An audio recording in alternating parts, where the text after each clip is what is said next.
Wi-Fi network is going to take some time to sort out. So I connected to the old one for now. You have 2 Wi-Fis? Gee, Bill, your mom lets you have 2 Wi-Fis? Yeah, it actually works. We just haven't gotten rid of the other one quite yet. I see. I see.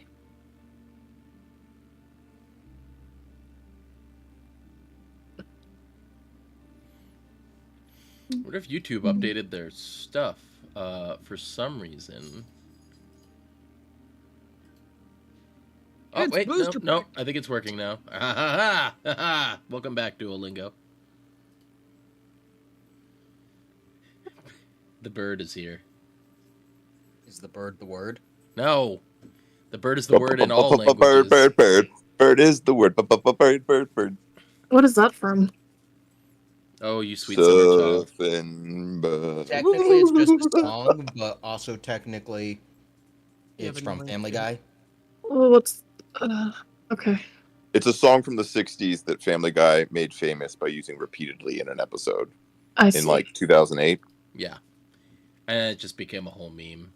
I see. Cool. I think it's actually working now. Sweet.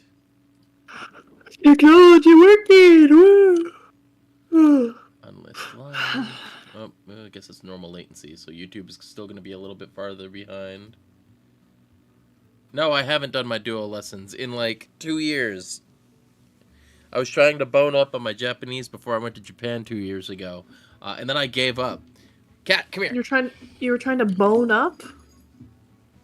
You heard him. My cat is so angry that she wasn't able to get behind my computer. Hello! Which is this the 20-year-old one? No, this is the one I stole off the street.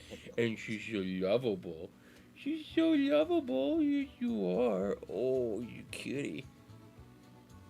Stop putting your ass, like, squarely on my tablet, though. But that's where cats' asses go. Squarely on top of the things you don't want them to be. Just suction cupped onto your various screens. No, that would be fucking Arden's cat. Because them sphinxes leave little puckers. An intern that comes around with a spatula to unstick that.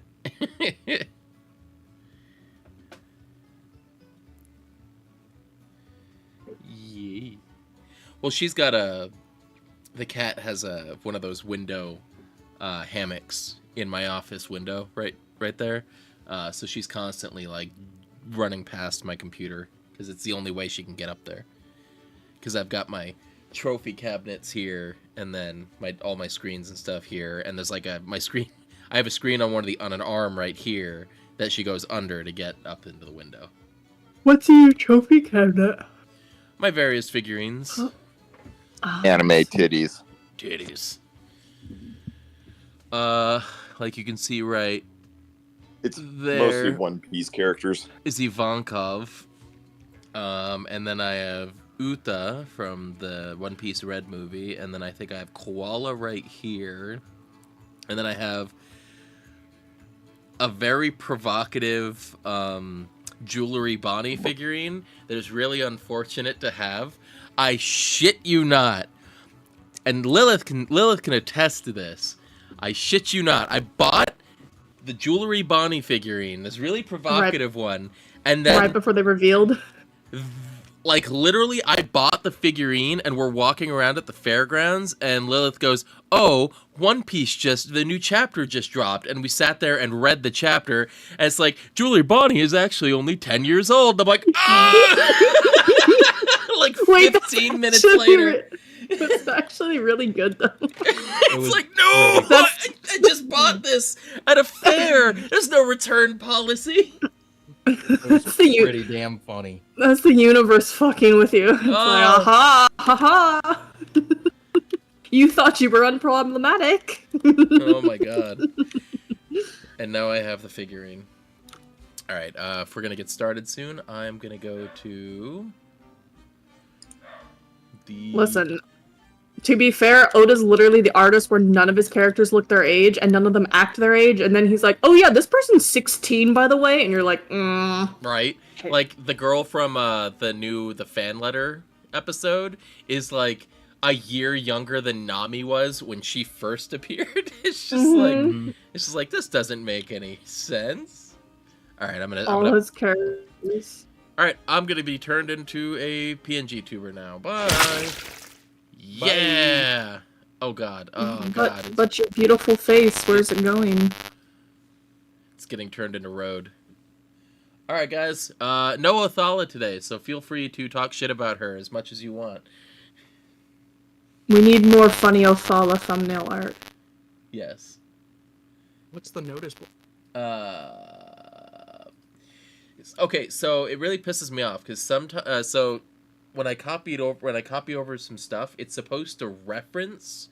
No, it's supposed to duplicate, not reference. Because when I reference materials from one OBS scene to another, if I like hide or show them in another scene on OBS, it mirrors it on the other scene.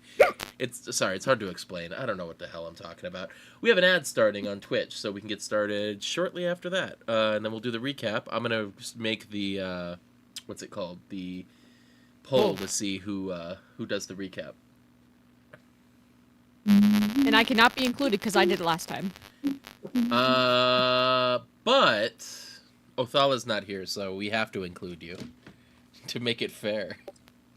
No, that's not how that works. I think that's exactly how that works. I agree with Sai. Outvoted.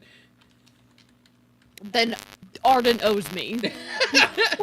Then you can fight with Arden when she comes back. Here, I'll put it in the notes. Things for next time. Hannah and Arden 1v1 for the recap.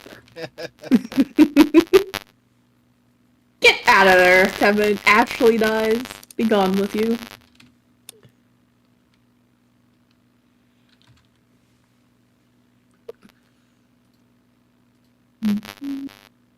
Hey, Ashley dies? Are you tired of this character already? Well, you didn't show up to the chat earlier, so wait, are we still live? Yes, we are still live. I'll talk to you after the game.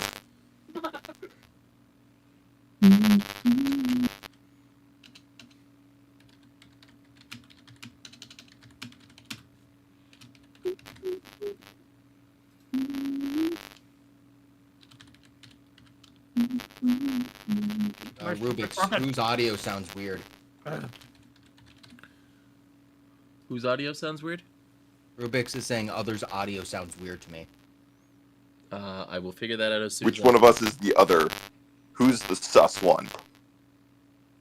You know, I think Hannah's pretty sus. Hannah's eating pizza. I forgot to put Mithra on the first choice. Shit. It's okay. I forgive you. You also misspelled Mithra. You hate me, Max. Why is this? Why are you... I'm kidding. I Why didn't you misspell do it. like this? Mithra, right? Wait, hold on. Let me look. Where did you put this poll? YouTube has MYTHRA. Oh, did I actually put her in the... I didn't think I put her in there. Oh, shit. So you... I'm just confused now. Alright, hold on. I'm gonna leave. Explain myself. I'm back. Alright, the Oh, audio should be fixed. No. Let's see here. Everyone else on call has strict while talking. Which strict? The Red Oak Shield virus. Tell me. Alright, guys.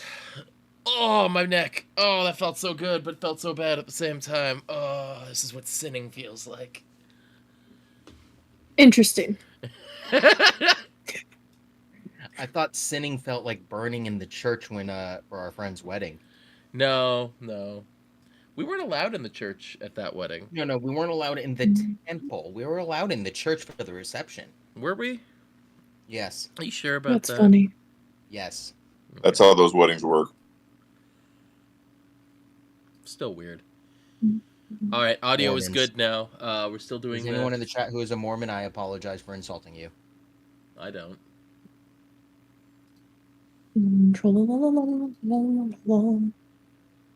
All right, guys, vote to see who you want to do the recap. The poll is currently live. The person who does the recap, I think, gets extra experience. No, do they? Yes. No. Yes. No. You get fucking Damn it. what's it called? Yeah, you get inspiration. Yeah, which is advantage on a roll. Unless it's the DM who does the recap, then the DM gets anti-inspiration for someone. Fucker.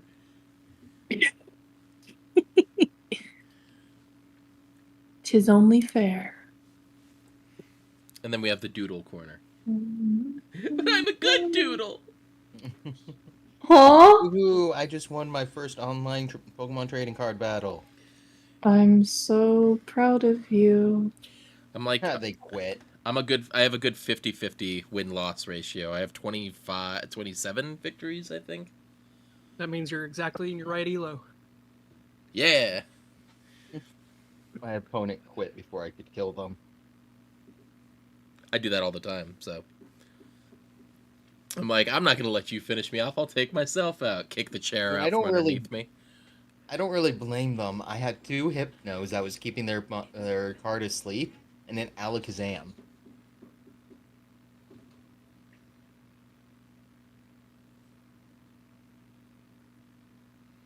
Can you actually see your, like, win-loss ratio here?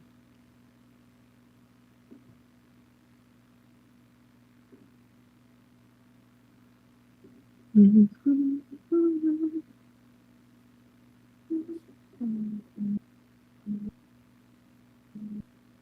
don't think you can. That kind of upsets me. Mewtwo out right at the beginning of the game. I hate that.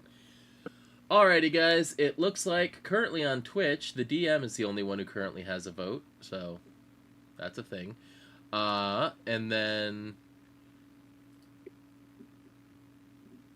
Ashley won, it looks like. Because Ashley got, of the 5 votes, Ashley got, I don't know, 2? Wait, so... All right, Kevin, let's see it. I see Okay. Road and Ashley tied on YouTube. Shut up. Okay. Oh, I Road, got this hello. for the extra XP. Okay, so last week we were at the abandoned house that we had connected to Professor Oakroot, but across the street, somebody had been spying on us through the window of a different house. Othala chased down that guy, who. See, this isn't quite chronological, but I'm trying to make it make sense. So Othala chased down the guy who was an elf, but then Othala tried to bribe him and turn him as an informant and gave him a bunch of gold. And A bunch of gold. It was really. She kind of overdid it. Yeah, lots of gold. So he had to he went off to send somebody a message at the Pretty Penny Tavern. So meanwhile, we were the rest of us were trying to get into the house, and Road failed a bunch of checks to like break down the back door. And I think Ashley just like went to the front door. Hey, wait, I can't remember if it was a super easy lockpick or just opened it. Hey. I kicked in the door on the first try. It was the second door that I was not able to kick in. Yeah, so Ashley did one of those sort of comical, like, opens the door as Rhodes attempting to kick it in. Then we went down through a trap door to a tunnel, which had a lot of mushrooms.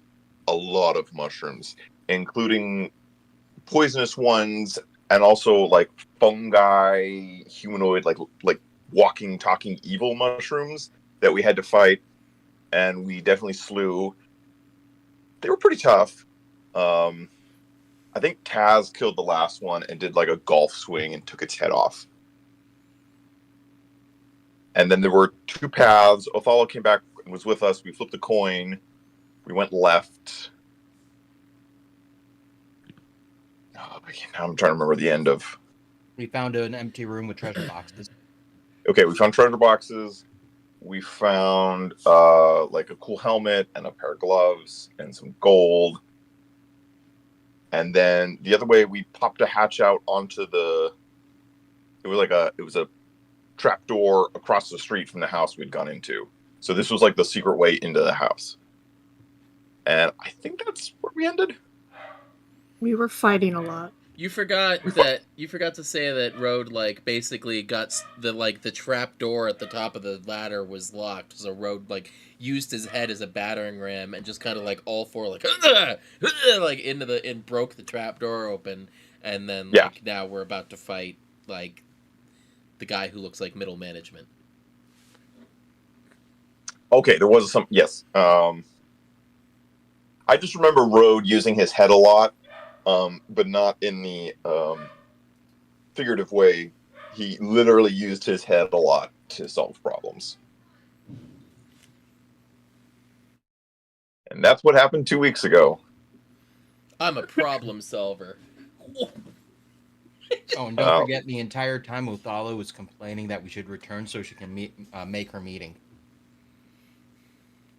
She's trying to be a responsible business person, and we're trying to be we're going to break his kneecaps, and he'll have to crawl to the meeting. Oh, it looks like we rolled for initiative last time. Did we roll for initiative? Yes, we did. I think that was the last thing we did was roll for initiative for the next encounter. Did we? I don't know. I'm gonna be honest. don't I remember think what- that's okay. Last session was where I died. I think. Well, let's just In go real life ahead a little bit. and do a fresh roll. So yes, last time you guys did track down Professor Oakroot, who is a sometimes teacher over at the College of Transmutation, down to his lab, where he's been doing cooking up some toxins to plant in the boxes that are going to end up at the Ember Coalition headquarters. So, you guys found this home that is deeded in his name. Found the basement, crawled your way through the overgrown tunnels, and made your way up to the top of the trapdoor. As you guys come filing through, we spot Professor Oakroot working at a table in the center of the room here. Cool. So actually, I am going to ask for a new initiative roll, and to smooth things out, go ahead and throw initiative in D&D Beyond, so that way I can use the combat track. Okay. Oh, so Alright. we're rolling it in the D&D Beyond. Got it. Just for initiative, D&D Beyond character. unless you can find a way to get those rolls from D&D Beyond into. I'm not even gonna bother. Roll I initiative. rolled 18. 21. 9. I never roll good initiative. This is not a good omen. Wait, did you roll good initiative for once? Is that what you're saying? Yes. Lucky number 13. 3. I would like to say that the other app I was 17 or something. I'm sure it'll be fine. Blame thy husband. Okay. That is my motto.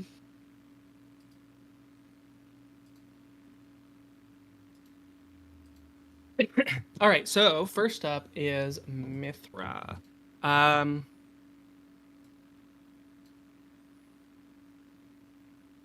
Okay, so we popped out of this hatch, and he immediately just sicked the plant creature, right? Yeah, so he saw you guys climbing up through the hatch there. Well, rather heard Rhodes in interruption there. And then yeah, his reaction seemed a bit, actually to you would have seemed a slightly out of character. You know he's always an asshole, but you've never known him to be super prone to violence. So yeah, as you come up into the room here, he starts I forget what he said. But he starts summoning these plant creatures out of the nearby vegetation. So you start seeing these blights rip themselves out of the moss and the lichen in this cave structure here. Right. Okay.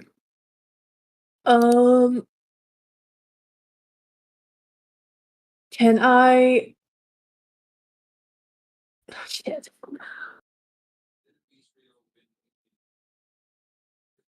Can I hold my action with a cantrip? Sure, yeah. Or I'm gonna like kind of be prepared to shoot one of the things if they get too close.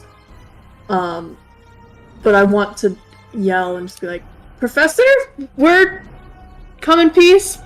I'd rather. Can we not fight immediately, please? Thank you. We're here to help. Cool.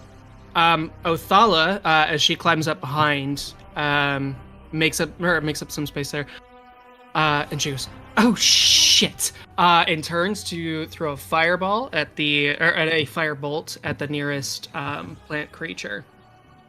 Damn it. So,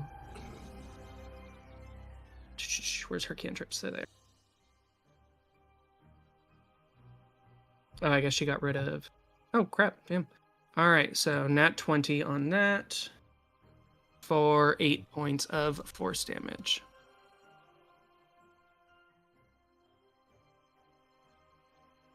Okay. And then Othala is going to like back up and get behind this stack of crates here, to try to put some cover between herself and the creature that she just damaged. Cool. So that is. Well, let's see. What does she got for a bonus action? Her bonus action. Oh no, produce flame is her like her spell. She's going to burn a spell slot to hex Oak Root. Oh, we're gonna have to.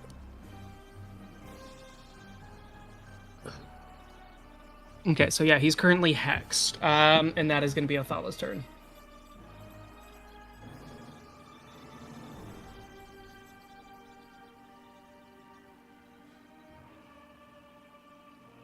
Wait, whose turn is it? Oh, that is Othala's turn. So after Othala, sorry, is Road. Woo! Yeah! That was a way too high of a pitch thing. Wow, you went through went backwards through puberty. Oh, hold on. Who's on deck? Woo! There we go. After Road, it's going to be Ashley. Also- And then who's on first? Oak Root. Me. and Ashley. Or who's on? Oh, never mind. Also, Who's on first? don't. What's on second? I don't know who's on third. I'm writing the order as it goes. But Road, don't forget that last time you tried to say that we're here to rescue you. You being Oak Root. I cannot do this action while the game is paused. Oops.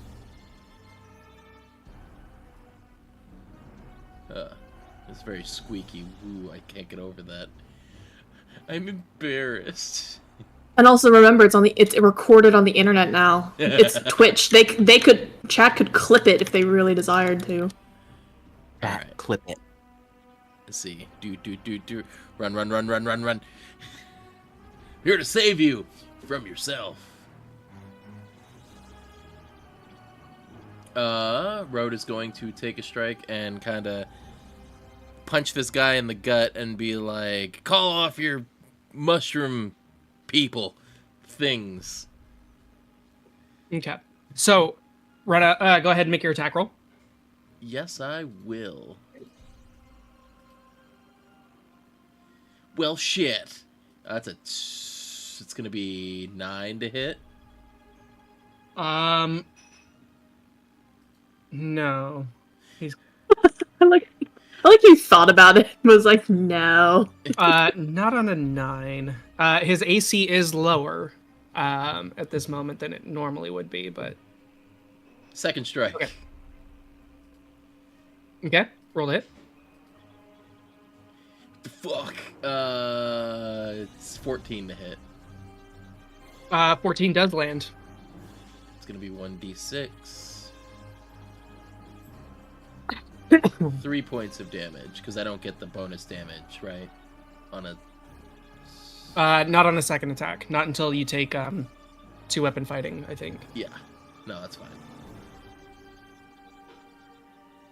or when you hit 5th level, when you get 2 attacks per action. Yeah. But basically, yeah, a bonus action attack does not get the bonus, or does not get the bonus damage. So, what did you land? 14 to hit, and 3 points of damage. 3 points, rad. So yeah, as you come up and like sink your fist into him, like you hear a really bizarre sound. It's almost like the sound of like ripping plant fibers. As this guy like doubles over the sound of your fist, like it's the exact sound of like ripping up fistfuls of grass. As your fist like sinks in a few inches into his solar plexus. And so as it comes to Oakroot's turn, he can I sorry, since I know that attack hit, can I grapple him now? Sure. Yeah, because that's part of your bonus or part of your feat, right? Yeah. So he's got to make a save against it. Its saving throw is DC 8. So 8, 9, 10, Strength save, right? 15. It's a strength save, right? It's a strength or dex. Okay, he's more dexterous than he is strong.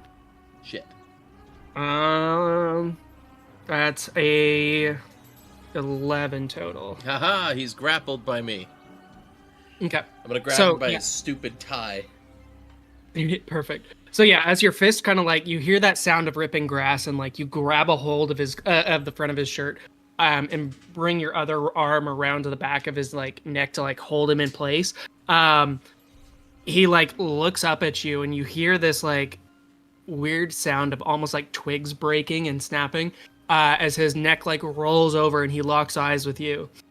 And he goes, "What are you doing in my lab?" And he begins like almost like Clayface in the Batman the Animated Series. Like you see these like plants begin to sprout out of his like face and neck, anywhere where there's exposed skin.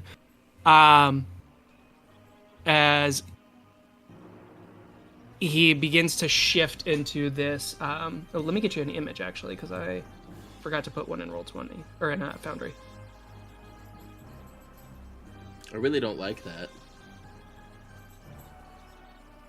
I don't treat invaders very kindly, as his voice begins to shift down. Wait, where's this image? Be careful what you wish for. Just, Oh no. Just chuckles the that's clown all over again. That's the battle music. That's not what I wanted.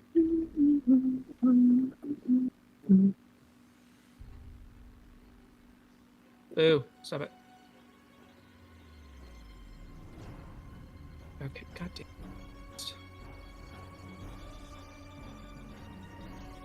Nothing's working. Joke's on you. Okay. Yeah, Quick, I'll just quick, jump him while he can't move. Just beating the shit out. Right. Okay. Let's go ahead. Player handouts. Make a handout. Add page. Image.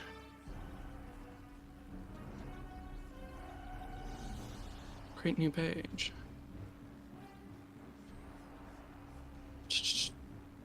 Use file. Okay. So while I'm doing this, go ahead and actually I need Mithra make an Arcana check. Arnar. Okay. Dice. And here use DD dice, right? Yeah. We're Oh, okay. It's not the worst in the world. 17? 17. 17.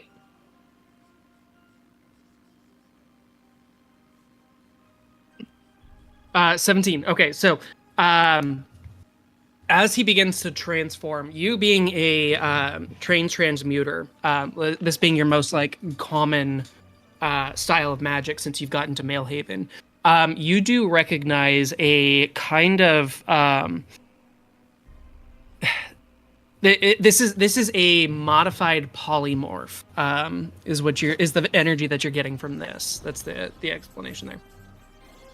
Mm. So yeah, he has done something as a unique ability to transmute himself into this like vociferous form. Ooh, that's a new word. That is it's a fun word. I have not heard that word in a really long time. Also, I just want to say that I heard a eunuch ability. Eunuch. Unique. Okay. Cool. So, yeah, that's his bonus action. Then Fighting as Swamp his Thing. Sorry, I just yeah saw as the his, yeah as his action, he's going to none of those spells are super useful right now. He's just gonna smash you. Okay. Man, Get smashed.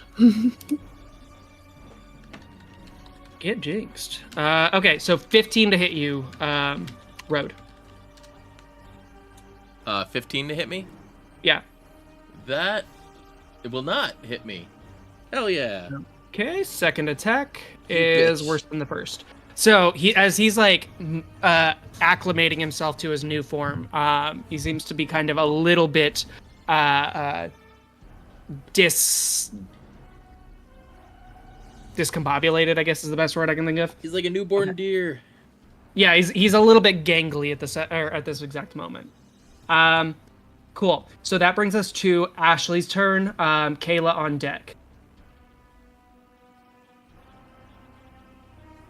Yes. So clarification: There's a little star triangle thing over my character. Is that just because I'm really cool and special, or do I have some sort of status condition?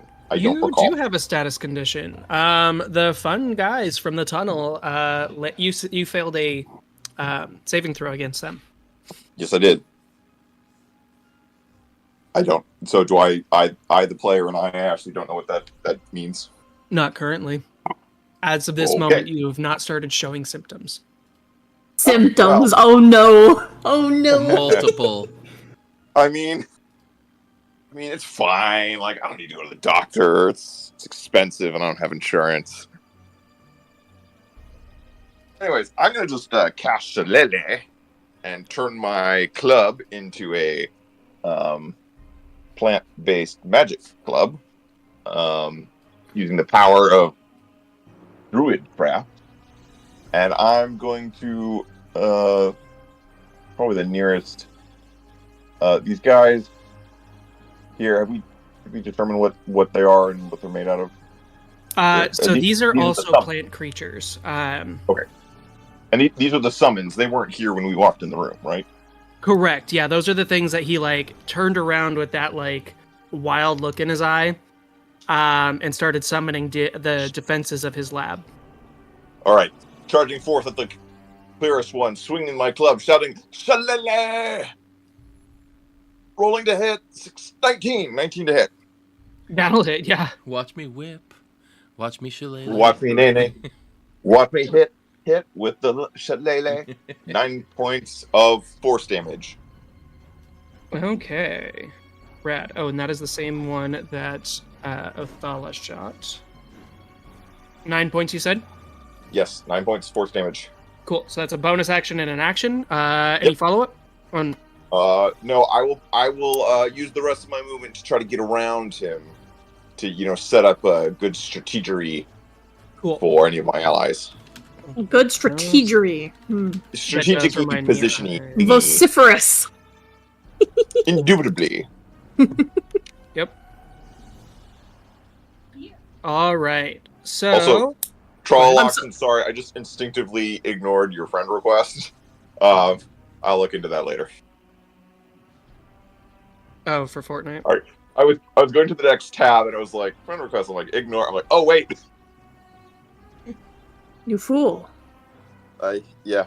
Good. Anyways. Kayla, you're up. Taz on deck. So first, as I rolled initiative, I am also using my uncanny metabolism.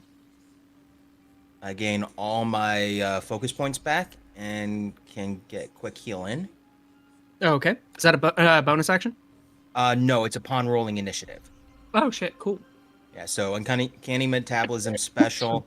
Once per long rest, when you roll initiative, you can regain all expended focus points and regain 1d6 plus 4 HP.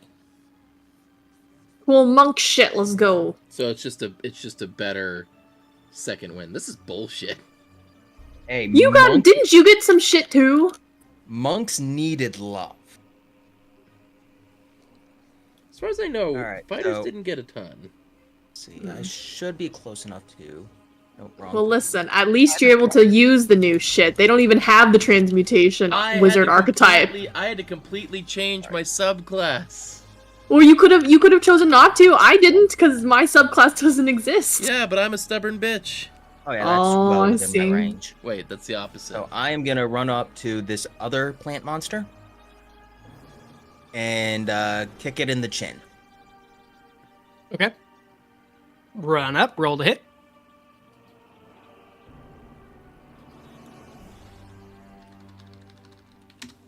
That's a nat 1. Okay, so as you come running forward, you like plant on your left foot to come swinging around with the right, and your left foot hits the lichen in such a way that it just like causes you to slip out, and like your first kick goes wide. But being a monk and doing cool monk shit, you like plant your hands, and like bring your feet back down to a standing position. So you Alright. missed your attack. Well, as I plant my hands to catch myself on the trip, I'm gonna go for my bonus attack Okay. and bring a kick straight down on its head. All right, roll to hit. I go from a nat 1 to a nat 20, baby. Baby. Baby. All right, so that's 2 1 Baby.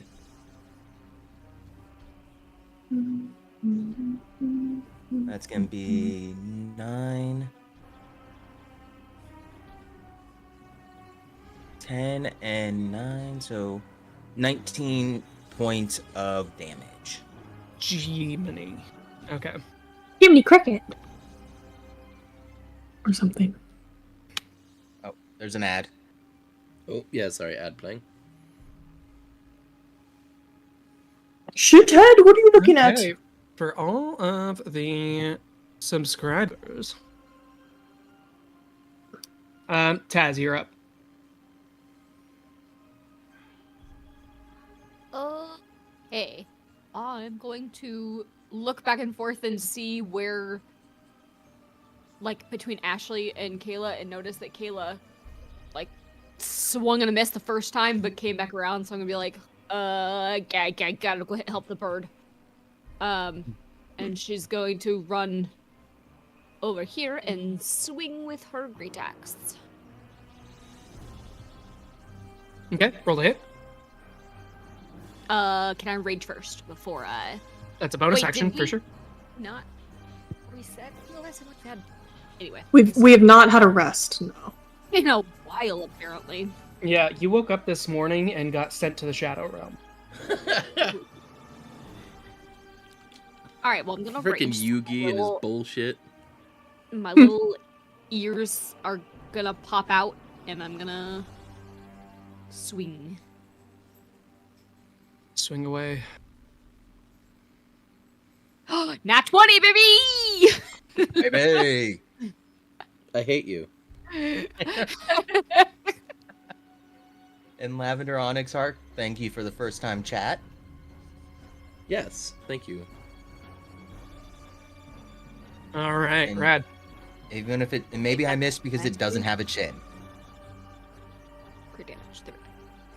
You fool. You miss. You tried to hit a chinless creature. Jesus Christ. So that's 23 points. Oh, and that doesn't even count my rage, does it? Correct. God, you're gonna spread this Hilarious. thing like a fucking dandelion. Yeah, so like so much Marmite, this thing just like as it's pulling itself out of the lichen, Kayla comes over and rocks its shit from one side as Taz comes flying in from the other direction, and then just like yeast paste all over the ground. Just it's starting to smell like Vegemite in here. Oh, Vegemite. After it like explodes, I'll like kind of like blink for a few seconds and then look to Kayla and be like, "You think we could eat that?" I mean, it is a plant, so that technically does make it a vegetable. I would like to stick my finger in it and lick it. Well, that's the quote for the fucking episode. Is stick my finger in it and lick it. Leedle, leedle, leedle, leedle, leedle, leedle, leedle, leedle, leedle. So yeah, no, it exactly tastes like fermented yeast paste. It's Vegemite. So if you're into that, like, I mean, Alright. it's Taz. She likes it. She eats everything. That's my kink. Yeah, that's accurate. All right. cool. So at the bottom of the round is the Blight's turn. So the one next to Ashley is going to. It's going to use its special move, and it's going to cast its Entangling Plants. So within 15 feet around it, grasping roots and vines sprout in a 15-foot radius. For the duration, that area is difficult terrain for non-plant creatures.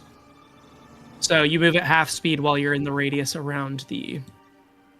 As the vines come up, I'm going to sort of try to beat back at them and say, like, no, I didn't want to be in that kind of anime. Aww. All right, make a strength saving throw, Ashley. That's not my... Oh, actually, that is my strong suit. Oh, Well. Oh, Thala's just barely out of range. Okay, that's fine. I thought it would be. Ugh. 12. 12. 12 is a success. Ha! Feast your eyes on these puppy. Like, their arms are not particularly strong, but yeah, they do a lot of exercising. They're very lean. Cool. Pardon me, and I accidentally flex out of this shirt. Ugh. Ripping itself out of the floor behind Othala comes a second blight. Othala and Mithra make strength saving throws as vines come erupting out from the ground to entangle you. Why must you target my worst, my second to worst stat? Christ. The floor and the ceiling here is a little too low to fly, so you are on the ground. 6. 6? Yeah, no, you were entangled. So go ahead and get yourself the restrained condition. Just pick up one of those from the grocery store. I don't want to pick up one of those from the grocery store, DM. Get you all tied up. Order it off of Amazon. Othala is... Oh, this is a big sad for Othala. Oh no. Big sad. Othala rolled an 11 for a total of 10. So Othala is in the grip of the vines as well. Cool, so that's that. Then this one is going to bring itself out of the ground at the nearest lichen spot to Road. And its move speed is only 10, so it gets just within range of Road. Yeah, it's going to go ahead and use its Entangling Plants as well. These guys are all going to blow their load right at the beginning here for a sec. So, Road, go ahead and make a strength saving throw as this thing tries to entrap you. Man, Fine. strength saving throw. That's his worst stat. Yeah, I hate strength saving throws. God, now that I've said that, it's gonna be a nat 1. Oh, this is fucking, it's great. 12. 12? Yeah. How does it feel to know that you barely fucking made it? Barely made it? Hell yeah! Woo! Yeah, you tied the DC. Victory is mine. Barely. Cool. And then that one, the one by Taz and Kayla's already down. So this one is going to pull itself out. It gets to spawn just on the edge of the grass there. 1, 2. It's not quite close enough to get to Othala. And that is the bottom of the round. So now we get to Mithra. Okay, I'm restrained. Hold on. I'm trying to remember the restraint condition. I can't move. They've But I changed- can't. But I can speak and stuff. Okay, so it's not like Okay, so it's not like hold person. Fuck. Speed 0, attack rolls against you have advantage, and your attacks have disadvantage. That's so unfortunate. Okay. You have disadvantage on deck saves. Of course I do.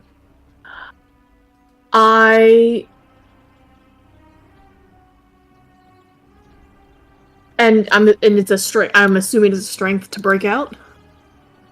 Correct. Christ. Oh. That would cost an action to try to break out of the entanglement. Right. Can I attempt to toll the dead on the one that just tried to entangle me? The one that did entangle? Or the one that, yes, I'm sorry. The one that Yep. did entangle me. Yeah, the one that just sprouted up behind Othala. Go ahead and make it. It has to make a wisdom save. Yes. That's a 4. Oh, okay. It fails. And it has taken damage before. Yes. This it one has taken not. damage The before. one next This to one Alex has. Bitch. The one Okay. behind Othala just spawned at the bottom of the round. Fine. It's only a D8. I rolled a 1. I'm gonna kill myself. It was on a 6 and it flopped. I killed myself. On the new one. Yes. 1 point of necrotic. Rad. And then That's an action. that's my action. No one's taken damage yet. So I'm just gonna be like, she's kind of looking like a depressed cat at this point and be like, I give up. I'm not. Do I get the sense that that Mr. Professor Plant Swamp Thing monster, is he still cognizant? Like, has his transformation, like, made him feral, or is he just... Yeah, you rolled a 17 on your check earlier, right? Yes. So this... Yeah, this form is functionally... Yeah. In fact, I think polymorph is not quite the right adage for it. I think it's probably closer to a wild shape. Okay. Oh, I thought... Never mind. I thought it was something else. Alright. Yeah, the ability is closer to a wild shape than it is to polymorph, so... Okay. So yes, he Mithra's- does still retain all of his own in mental stats. Okay. Mithra's just kind of gonna call out to the other party members, like, can we try not to kill him specifically? Please? I mean, sure, it's like whipping like tendril arms at me. It's like, I'll try. I mean, self-defense, I understand. Like, hit him. I'm not saying don't hit him, but this defeats him. If we kill him, it kind of defeats the purpose of everything we just did. I'm gonna self-defense So- the shit out of this guy. All right, Don't so just knock take him my out then, words. huh? Yes, thank you, Kayla. And then that's my turn. Okay. Well, just out of I range. feel like Lavender Onyx Heart is right that we should probably do some fire. Like, Does Um, anyone here have fire? I think Othala- only Othala does. Othala chucked fire there a second ago, and it seemed effective. Cool. So that brings us actually, if Mithra, if that's your turn, Yes. Yeah, That ironically, brings- I have Frost and Necrotic. Like, that seems to be my main damage type. Mine is blunt. cool. So Othala is going probably to pretty use. useful around all this green. Sorry, go ahead. Yeah, so she's going to use her turn. She heard you call out. We should use fire. Do you think fire would work well in this circumstance? And she's going to produce flame and. Oh, okay, but her positioning is pretty bad for this. So she's going to produce flame, and as she kind of like flicks her wrist back, it comes right next to the crate, and you watch as this like plume of spores that had been been kicked up from the ground when the blight appeared. The produce flame ignites, and you watch Othala get fucking like it's like lighting a match in a room full of aerosolized flour. Oh god, a dust explosion. So Othala's going to. Oh, she's restrained, so she has disadvantage on deck saves. No! She So God. Wait a minute! I'm writing this in the notes with no context. yes, Othala, you blows herself. self-destruct. It was super effective on herself. so she rolled a 19 and a 6. So as Othala gets fucking immolated, she's going to take a total of. Where's my dice? no.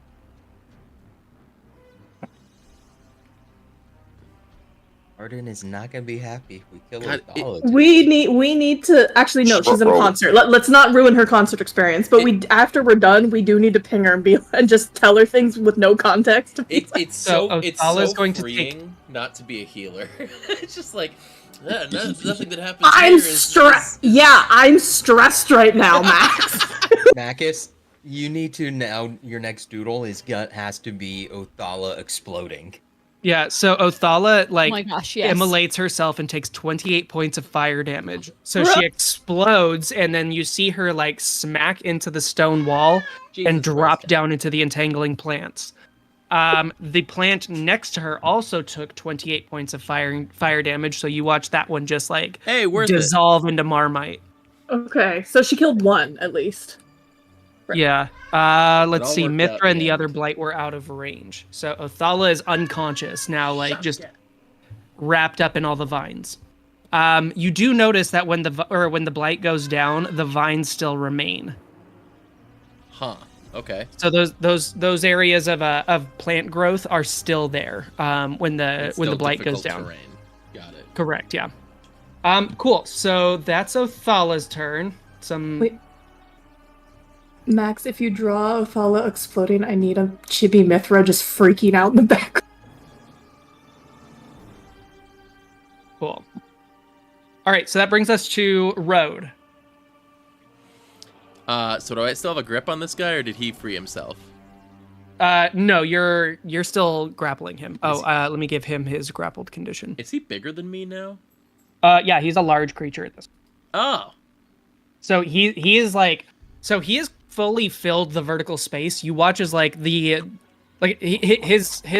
form is very much like that of Clayface, where he is almost more liquid than solid, as this mass of plants begin just like erupting from all of his flesh and bringing him throughout here. Oh, look at the little baby. Wah. Oh, look at shoot, the the big heck- baby. Wow. The heck did go down, so he's no longer hexed.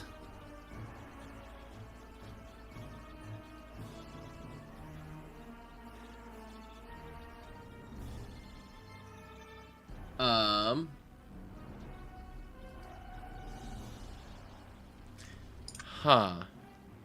So you said he's like more liquid than solid?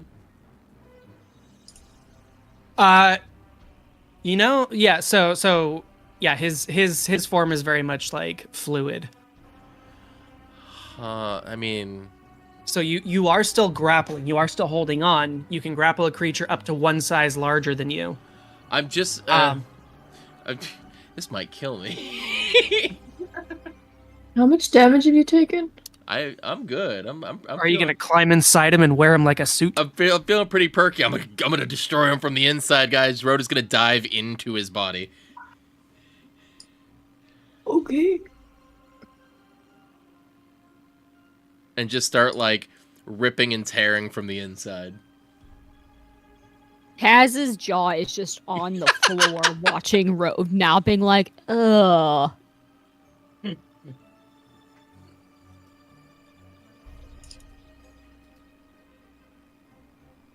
You climb in the Vegemite sandwich. Oh, we come from a land Take a down deep under. breath. Okay, so I had to walk back from the fridge to my chair to try to think of what I wanted you to do. We will call this a athletics check to position yourself inside the bad guy. Just gonna crawl inside of you and wear you as a skin suit. Athletics check, you said? Yeah. Come on, give me a nat 20 for the meme. Okay, so that's 13 plus 7, so that's a dirty 20. Okay, he's gonna try to resist this, but let's... Just freaking... Oh god. So, for a total of 4.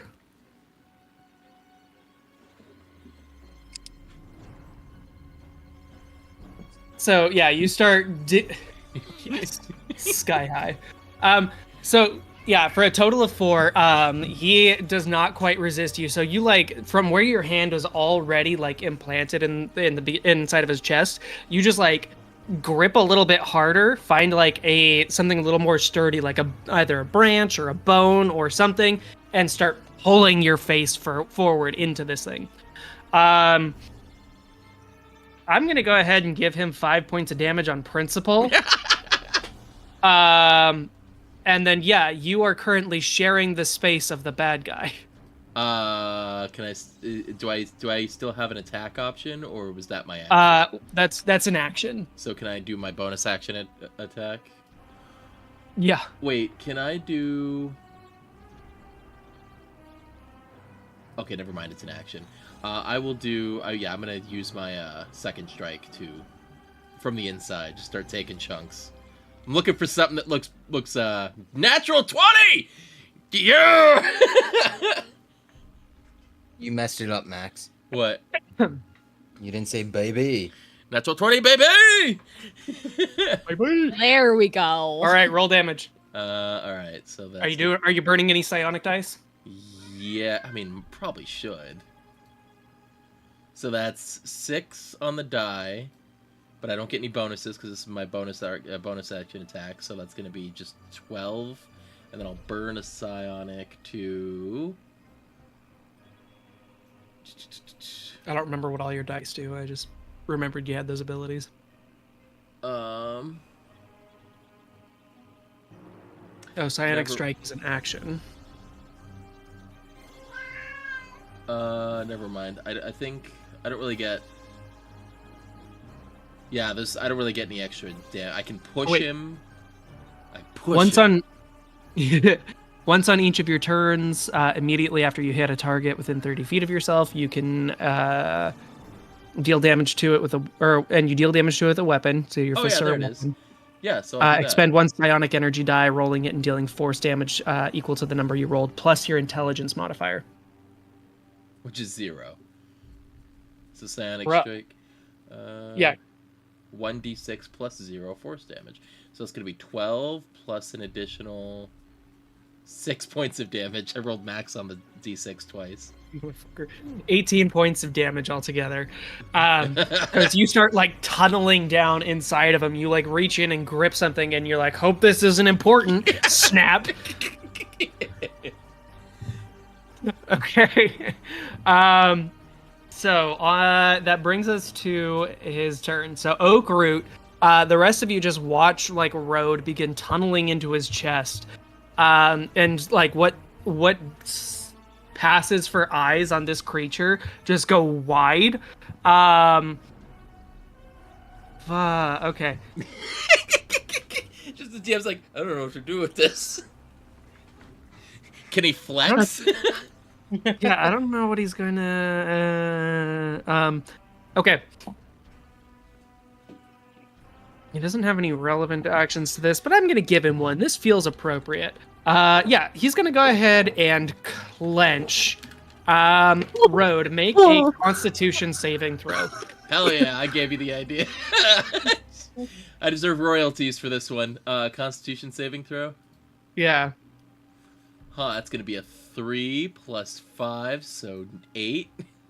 Okay, so as like you feel like the plants begin to try to fully reject you out of its body, there's a spray of this, like, toxic fluid that just, like, hits you in the side of the face. You're gonna go ahead and take... this is not a real action, so it can't be that much. I don't know, you could give him a lair action. 6 points of poison damage. Got it. And then, so that's an action. He is already in his bonus action.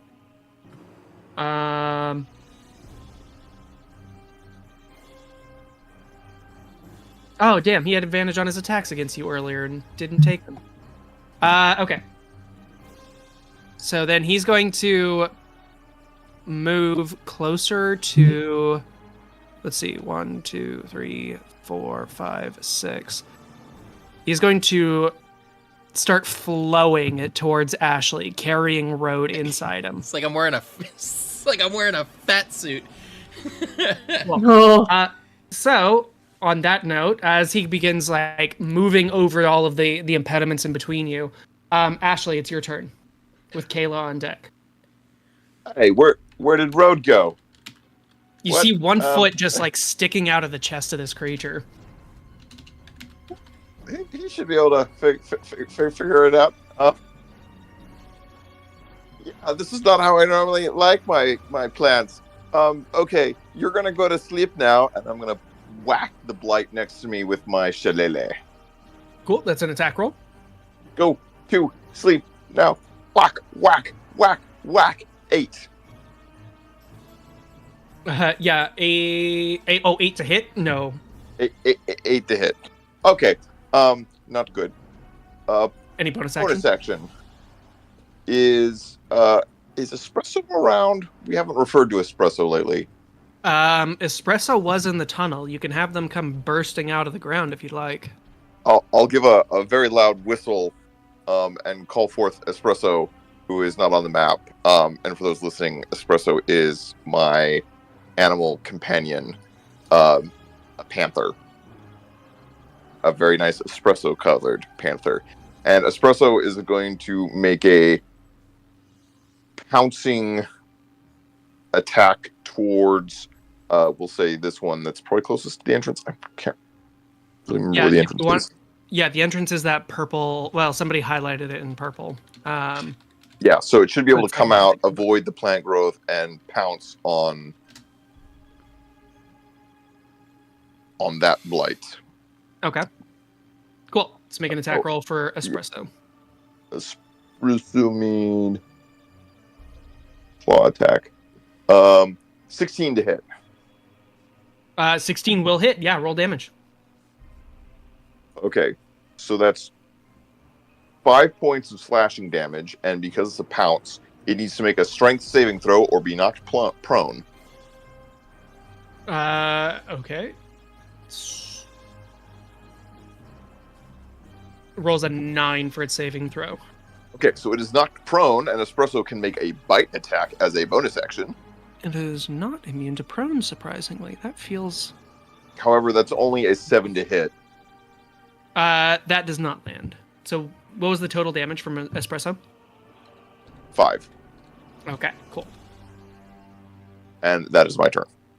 Rad. So after Ashley is Kayla with Taz on deck. Alright. Let's see here. Ooh, I am torn. I'm not 100% sure where to go. How high up is the ceiling exactly? I know you said it's low. It's only about 8 feet high. Like... Alright. Yeah, it feels kind of claustrophobic. Not as bad as the tunnel below did, but you could reach up and touch the ceiling. Gotcha. So I'm gonna propel myself forward with my wings. I'm not gonna go up above the ground too high, just enough so my feet aren't touching. So I can come over here and kick the big guy. Okay. Or no, that's not the big guy. That's kick the big guy who has decided to pull Road inside of him. The monster. Yeah, it was definitely Oakroot's choice for this to. Hey, buddy. You ever hear of Mpreg? Oh. Right. So I am gonna go for a nice solid kick. You think I won't put that in the notes? I will. Right. Road Mpregs the boss. Don't. Does 13 hit? 13? Yeah. No, 13 misses. Yes, Alright. D&D misses D&D. Sorry, go ahead. Kevin, get a good gif. Yeah, so when you come up and kick it, you do like. It's not so much that you miss it, but you like hit a soft spot and you just like send a spray of plant matter off into the distance, but it doesn't really seem to make an impact. Gotcha. All right, going for my Bonus kick. Okay. Does 18 hit? 18 does. All right, so that's gonna be. I feel like Kayla's spirit animal is like a secretary bird.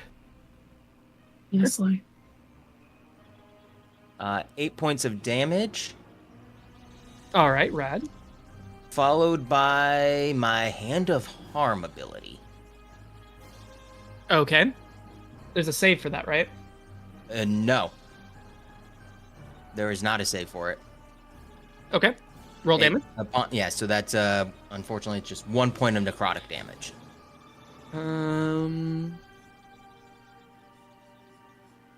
Oh, boo. You would think that he would be resistant. No. Okay. Cool. So that's action my bonus turn. and movement. Taz, you're up. Is the one by Espresso alive? Yeah, it's knocked to the ground. You see Espresso's like chomping down on it. I'm gonna mosey my way over there. Is there any? What's this box? That's the trapdoor. I don't want to be on. I'm just gonna put myself here, but I'm actually where Espresso is. So if it's still alive, I'm just gonna like take a swing at it. It's prone, so you have advantage. Cool. This whole time, I'm just gonna be slowly walking over to where Espresso is, and I'm just watching the road show, what's happening, and just confused as she's licking her fingers. Just kind of dazed, and she's just gonna go over slowly over to this thing and just whap with like one hand while still watching what is happening with Road. Her being very confused.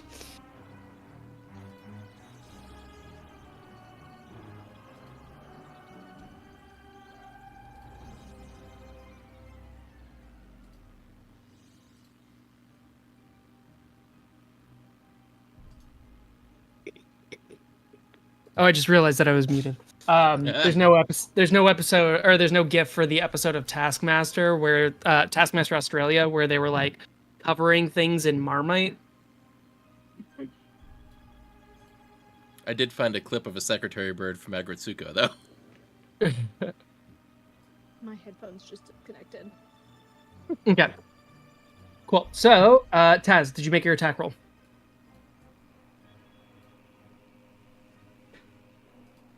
My headphones disconnected, so I can't hear anybody. But you guys can still hear me. Yes, I did. 11 to hit. No. Well, that was with advantage? Oh, not with advantage. Sorry. Let me reroll. I'm gonna reroll. Oh, that's much better.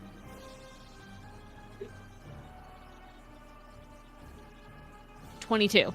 22 will hit, yeah. Okay. That's 8 points of damage. Okay, so for the prone one, that's not enough to drop it, but you're very much I am fully not paying attention to it. I am half-assing bopping this thing. I'm more concerned and like bewildered by Rhodes' actions and why he's inside this thing now. okay. I'm inside of you now. Now the fun begins. So Oh, after no.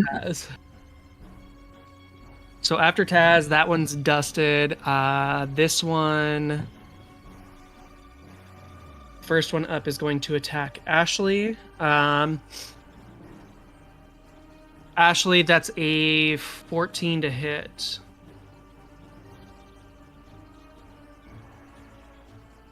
Yeah, that's gonna hit and it's gonna hurt. Cool. That's 7 points of bludgeoning damage. Ouch. All right, and then this one Okay, only moves don't worry. 10 feet, so it's going to like start swarming its way over. This one is going to use its entire movement to stand up, and it's going to attack Espresso. No, not espresso. That one's also a 14 to hit. That's gonna. That ties, so hits. Tie to the die. Yep. Yeah, my panther has a higher armor class than I do. Sounds about right. Espresso's only going to take 4 points of bludgeoning damage, though. And then That will get Taz's attention, and now she'll like snap her head back in defense of. the giant panther. Yes, in defense of the giant panther. Okay. So yeah, as it like not so much stands up as like just reconforms from a prone to a standing position. You watch as it like slams down onto the panther's back, and as the secondary effect of its attack, Espresso is currently grappled as the vines begin to wrap around it. Cool. So that's that one, and then at the bottom of the round, 2 more blights appear. Bitch!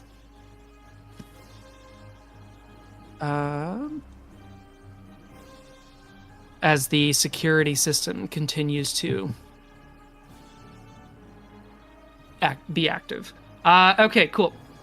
But they are nowhere near close enough. They are going to be able to move their whole 10 feet, and that's their turn.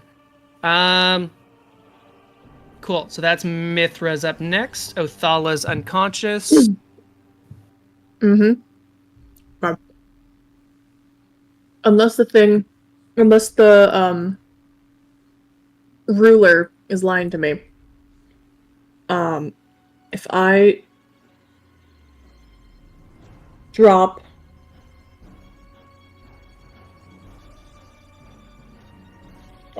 no. Road's a little too far away. But if I drop a Wither and Bloom on the spot that I'm looking at right now, I can hit Othala, the 2 blights, Ashley, and Espresso. Oh, with a Wither and Bloom? Mm-hmm.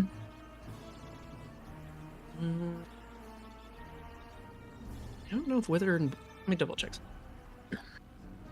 I was gonna ask, I don't know if it'll necessarily help Espresso. But if it can, cool. But... Womp, womp, womp, womp.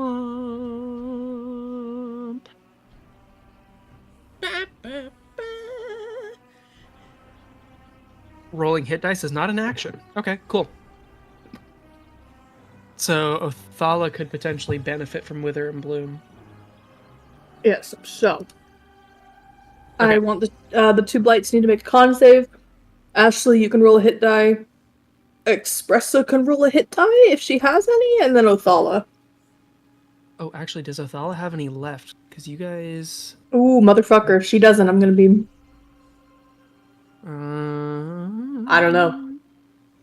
Or Avery do not know, and the character obviously doesn't know if she has any left. Yeah, I don't remember. I got 3 points of healing. Cool. Okay, let me take care of those guys first. So this one's going to roll... It was a con save, right?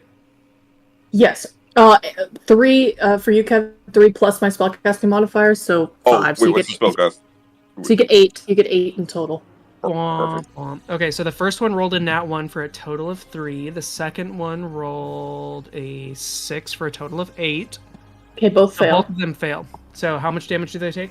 They take 2d 2d6 necrotic. Non-magic. Oh, non-magical in vegetation. Never mind. I was about to... They are magical, I am assuming. They are technically creatures. What was the magical versus non? It's just non-magical vegetation in that area withers. Oh shit. Okay, so we need to go ahead and put your highlight down for the Wither and Bloom because the entangling area absolutely fucking disintegrates. Okay. I know how to draw? Can I? Yeah, draw and then put a circle for the Wither and Bloom. And then I'm sorry, I missed how much damage they took. Oh, you're good. What did I just roll? I think it was 8. 8. 8 points of necrotic. Hold on. I am big stupid. Circle. Wait, draw lips? Yes. Draw lips. I want to I can never draw lips, right? Yeah, Yeah, you start from the center and draw its radius. Oh, I already fucked it up. How do I undo? Take it away. Take it away. Yeah, so on the measurement controls, the template, Yeah. just draw a circle template. Oh. Okay. Yeah, on. centered on where you wanted it. Hang on. Okay, I wanted. That's the center. It's supposed to. Oh my god. Oh, wait. Make it bigger. Okay, I think it's supposed to be something like. Okay, let's see. Hold on. Come on, you can figure this out. Listen, I am extraordinarily stupid. Okay. You got the whole brain in this group though. It's the character has the brain. The whole Avery brain. does not. Avery does not have the brain. That should be it. I think yeah, so. 10-foot radius. It's supposed to. Okay, I don't know if you can see my mouse. How do I ping? Yeah, so 10-foot radius centered on there would be. Yeah, we could rotate that. That's fine. I can tweak it, or like you can make it smaller, but something. It's Cool. roughly like that. And it does look like Othala has used all of her hit dice in long rests. I can't. Motherfuck! Or in short rests earlier today. Okay. Yeah, Well, it's been a long ass day for y'all.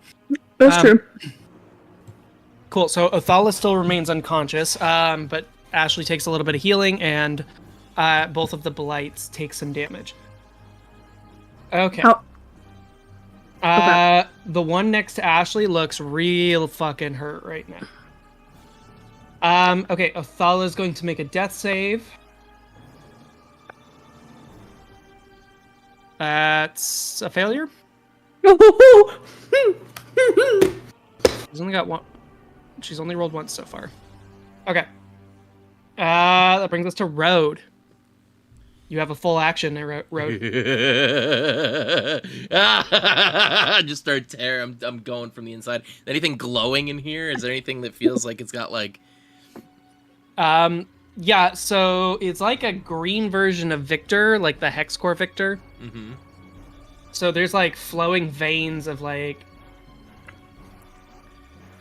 I'm start tearing, biting and tearing at like anything that like looks important in here.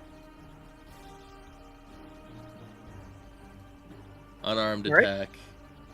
Shit. So that's gonna be 16 to hit with the first attack. Yeah, that'll hit. It's 1d6 plus 5. Fuck. 6 points of damage. Okay, 6. Cool. So that was that off your action? That was my action attack, yes. Okay. And then my Cool. Yeah, you're like ripping and tearing. my bonus action attack. What did it land on? I don't think it landed. It didn't like. It was between 11 and 12, but it didn't like land. All right. So Okay. 18. Well, so either of those would hit. Yeah. Oh wait, I guess it Oh, did. It was yeah, it was I see. 11. Sorry. So 18 to hit, and then that's 1d6. Another one. Fuck! I used all my good rolls on that previous one, but it had one more point of damage. Okay. Cool. So as you start like yanking and pulling and biting shit, the thing or his whole body begins shaking like a Sibian. This feels great. It's like a whole body massage. It's going to take a step forward, and it's going to make a set of attacks against Ash. Oh, he's got a 15-foot reach. I wish I knew that. Huh? Okay, so Ashley, Yeah, that's a 19 to hit. that hits. So that is 5 points of piercing damage as he like lunges out, and like punctures you with vines and twigs and bits. So 5 points of That piercing hurt. damage. Okay. And those of you to the outside of Oakroot's body watches those like green channels, those pathways, like kind of pulsate towards Ashley. And they're going to take another 10 points of poison damage Bruh. as like you're just injected with this material. Not ideal. Cool. So that's that. That brings us to Ashley with Kayla on deck. Are you still up? I am still up. I have a Okay. total of 4 HP. Oh God. Okay, well,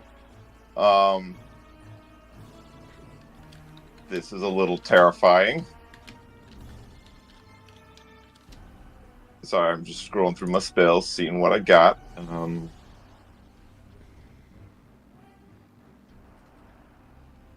Not very much.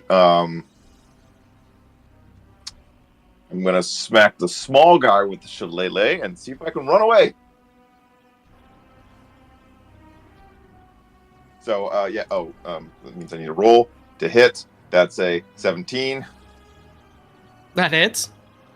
Okay, that is 10 points of force damage. Okay, that one... Oh, that one splats. That So would as your say- shillelagh goes through, you watch as like the bits of blight just begin splattering all over the place, painting the floors and ceiling. I wish I had an umbrella. Ew. Ew. All right, Gross. So he's cool. He's So gone. the area inside the purple circle is no longer difficult terrain. Oh, cool. So can I make it over to Othala? Yeah. Oh, I did forget. Oh no, yeah. So as you splat the blight, okay, you're not grappled by that attack. So Oakroot is going to use his reaction as the blight splatters. So this is between when you smack it and before you start to run away. He's going to use his reaction to use Wither Burst on...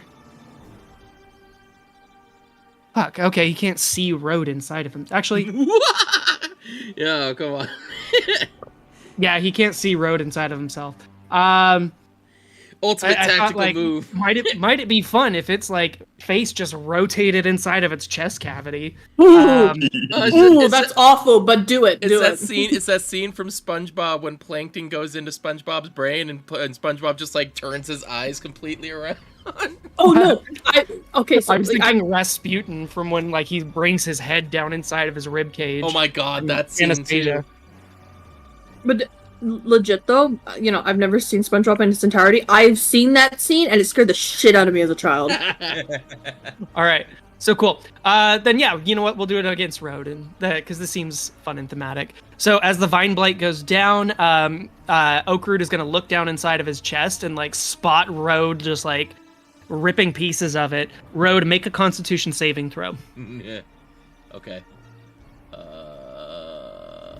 Constitution saving throw. You bitch. It's 11. 11. That's a fail. So you gain the poisoned condition. Cool. So that gives you disadvantage on attack rolls and ability checks.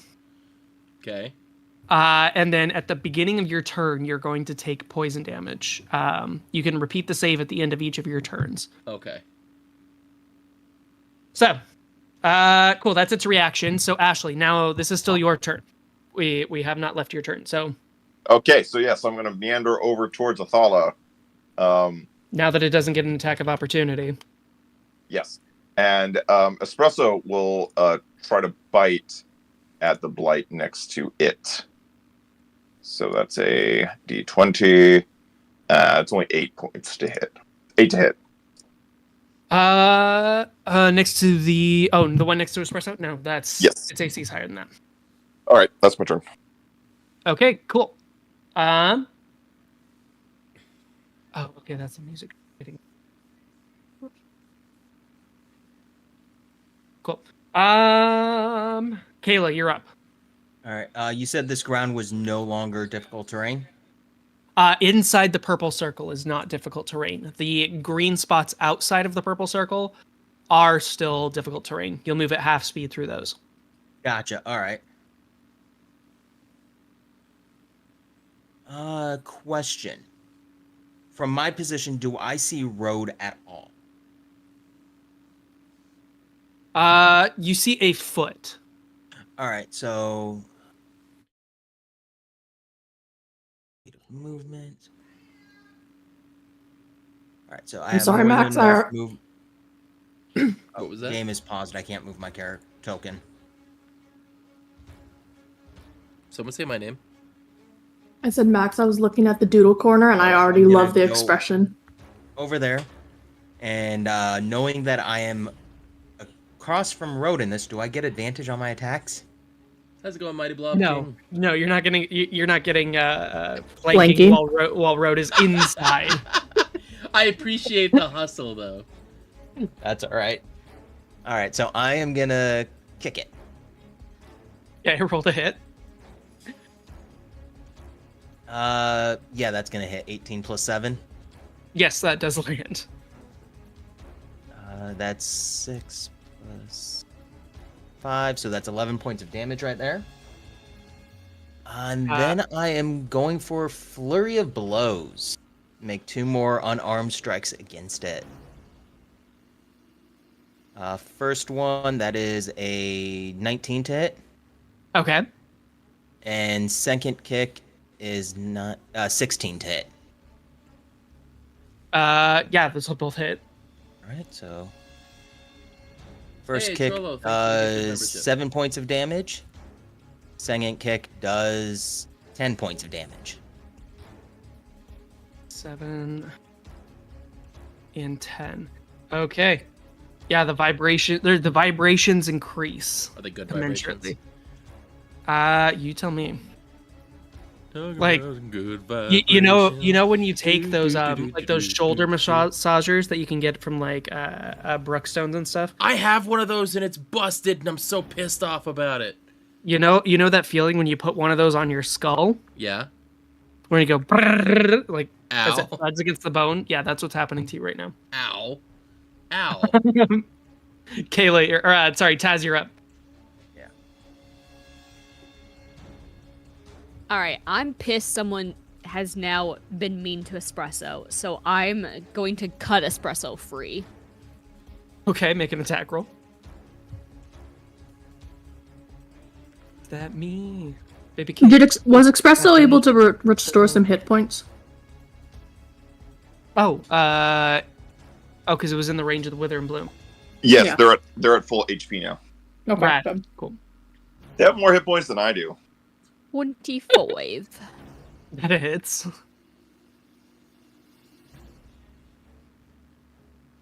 That is 12 points of damage. Oh, that's the one that you guys have been whiling away at. So that one. Oh, this one's already. Right. So yeah, Taz, you go and bring your axe down and then watch this thing splatter as you come like down through what resembles its arms, and free Espresso from it. Is it dead? Yeah, it begins to dissolve into mush. Okay, I'll, like, give Espresso pats on the head. You know, I put baby in a corner. And that'll be my turn. Cool. So, as we hit the bottom of the round, this blight is going to use its full movement. Oh, this one's already blown its load on the previous area. Okay, so that's it's. Oh wait, it doesn't have reach, does it? Oh, it does have reach. Trollo, it's not what okay. it sounds like. I willingly went inside the plant monster. I'm Cool. attacking from within. Kayla, so that's a 16 to hit as you watch its like arms extend to come 16 swinging does not into you. hit. Damn. Okay. That's its turn. Next one is going to use its full action to dash and move 20 feet. And then as we hit the bottom of, I think that's all the ones. Nope. This one has it's gonna action dash and move 20 feet. Cool. So then as we hit the bottom of the round, 2 more blights are going to appear here and here.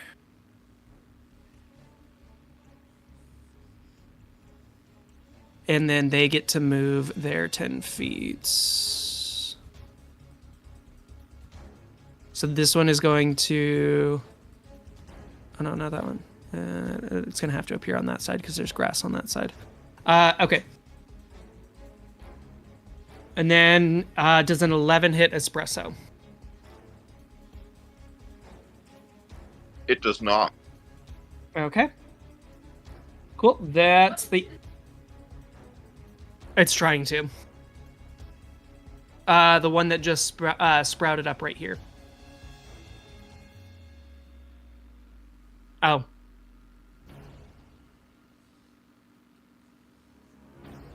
Baby can't sleep. I heard. So you say you can't sleep, baby? I know that's that me espresso. Mithra, you're up. Okay. I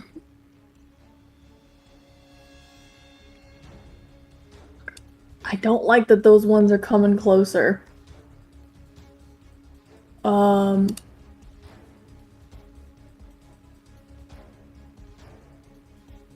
Okay, can I attempt to free myself from these vines? Yeah, so it's an action to make a strength check. Mm-hmm. Nope. Okay. Fuck, my healing word. Oh, never mind. Okay, sorry. I forgot. I thought healing word was a touch spell for some reason. It is 60-foot radius. Bonus action. I'm going to healing word Othala. Okay. So Ignore that. I just clicked the button in D&D. I'm gonna roll, but I'm gonna roll the other thing. How much was it? Hold on. 2d4 plus 2.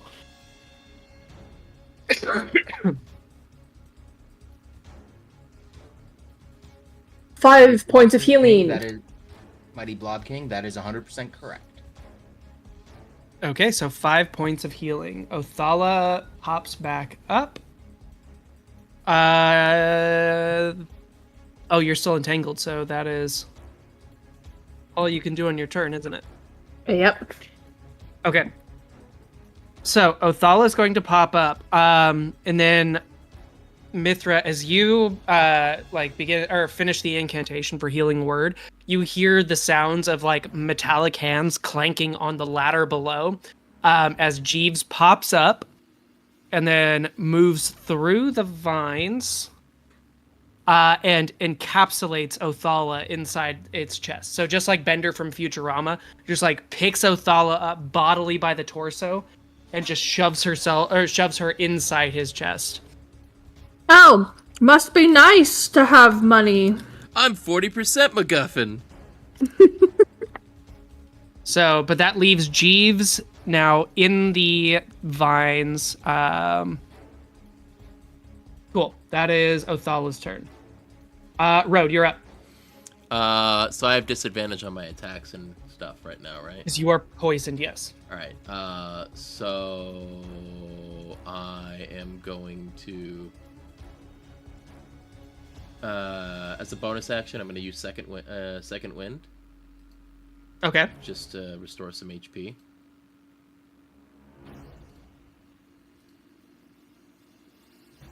Well, that sucks.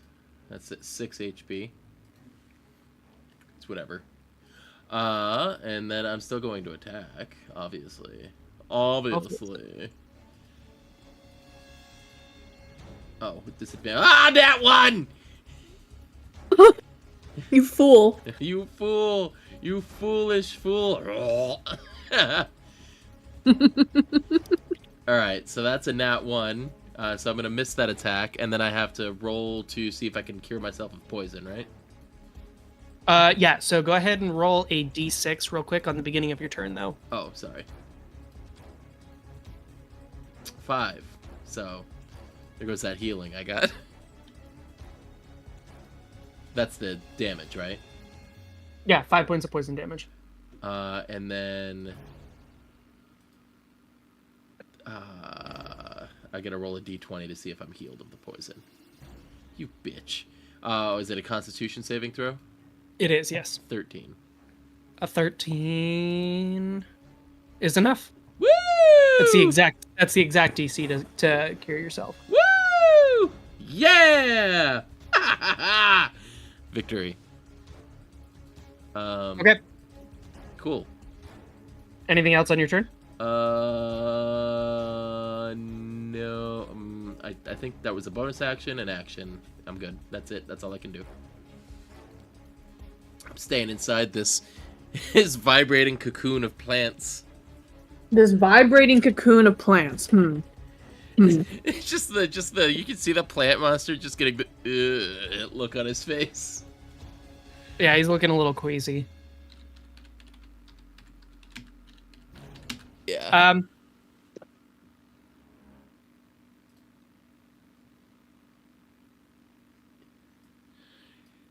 The plant guy's just getting this look on his face. Okay, cool. So as we come to Oakroot's turn.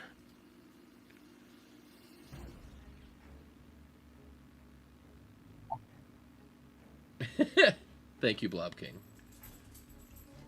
Yeah, we're a bunch of silly gooses here.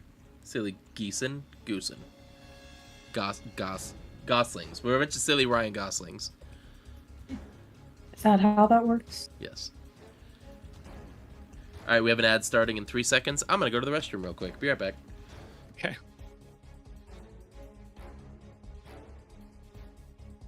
One sec. In a side chat.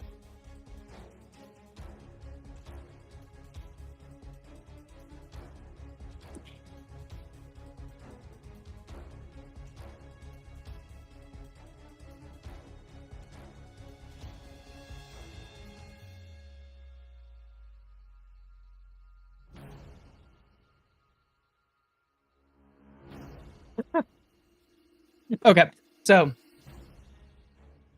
on Oakroot's turn, so he's got road inside him. Kayla just did some Oh, actually, Kayla did some significant damage with the flurry of blows.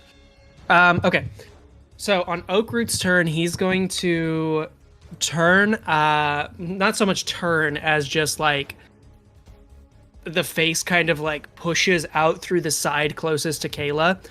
And then you see two like protrusions, branches or something come like shooting out from like the lower middle part of the torso. Kayla does a 19 hit you? A 19 does hit. Okay, so you're gonna take 4 points of piercing damage. All right. And 22 poison damage. All right. 1 second, because I do have the deflect attack ability. Okay, how does that work? When an attack roll that includes bludgeoning, piercing, or slashing damage hits you, you can reduce the attack's total damage by 1d10 plus 9.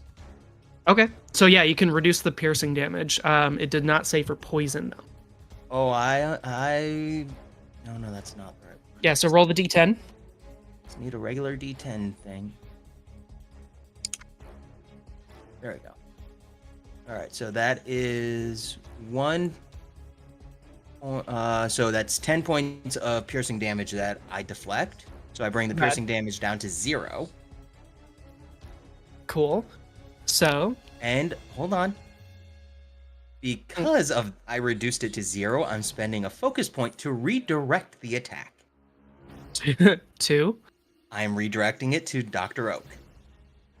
Can you make it attack itself? It says if you reduce the damage to 0 via deflect attack, you can expand 1 focus point to redirect some of the attack's force. If you do, choose a creature you can see within 5 feet of you. If it was melee. Okay. Dr. Oak is the only one that's within 5 feet of me.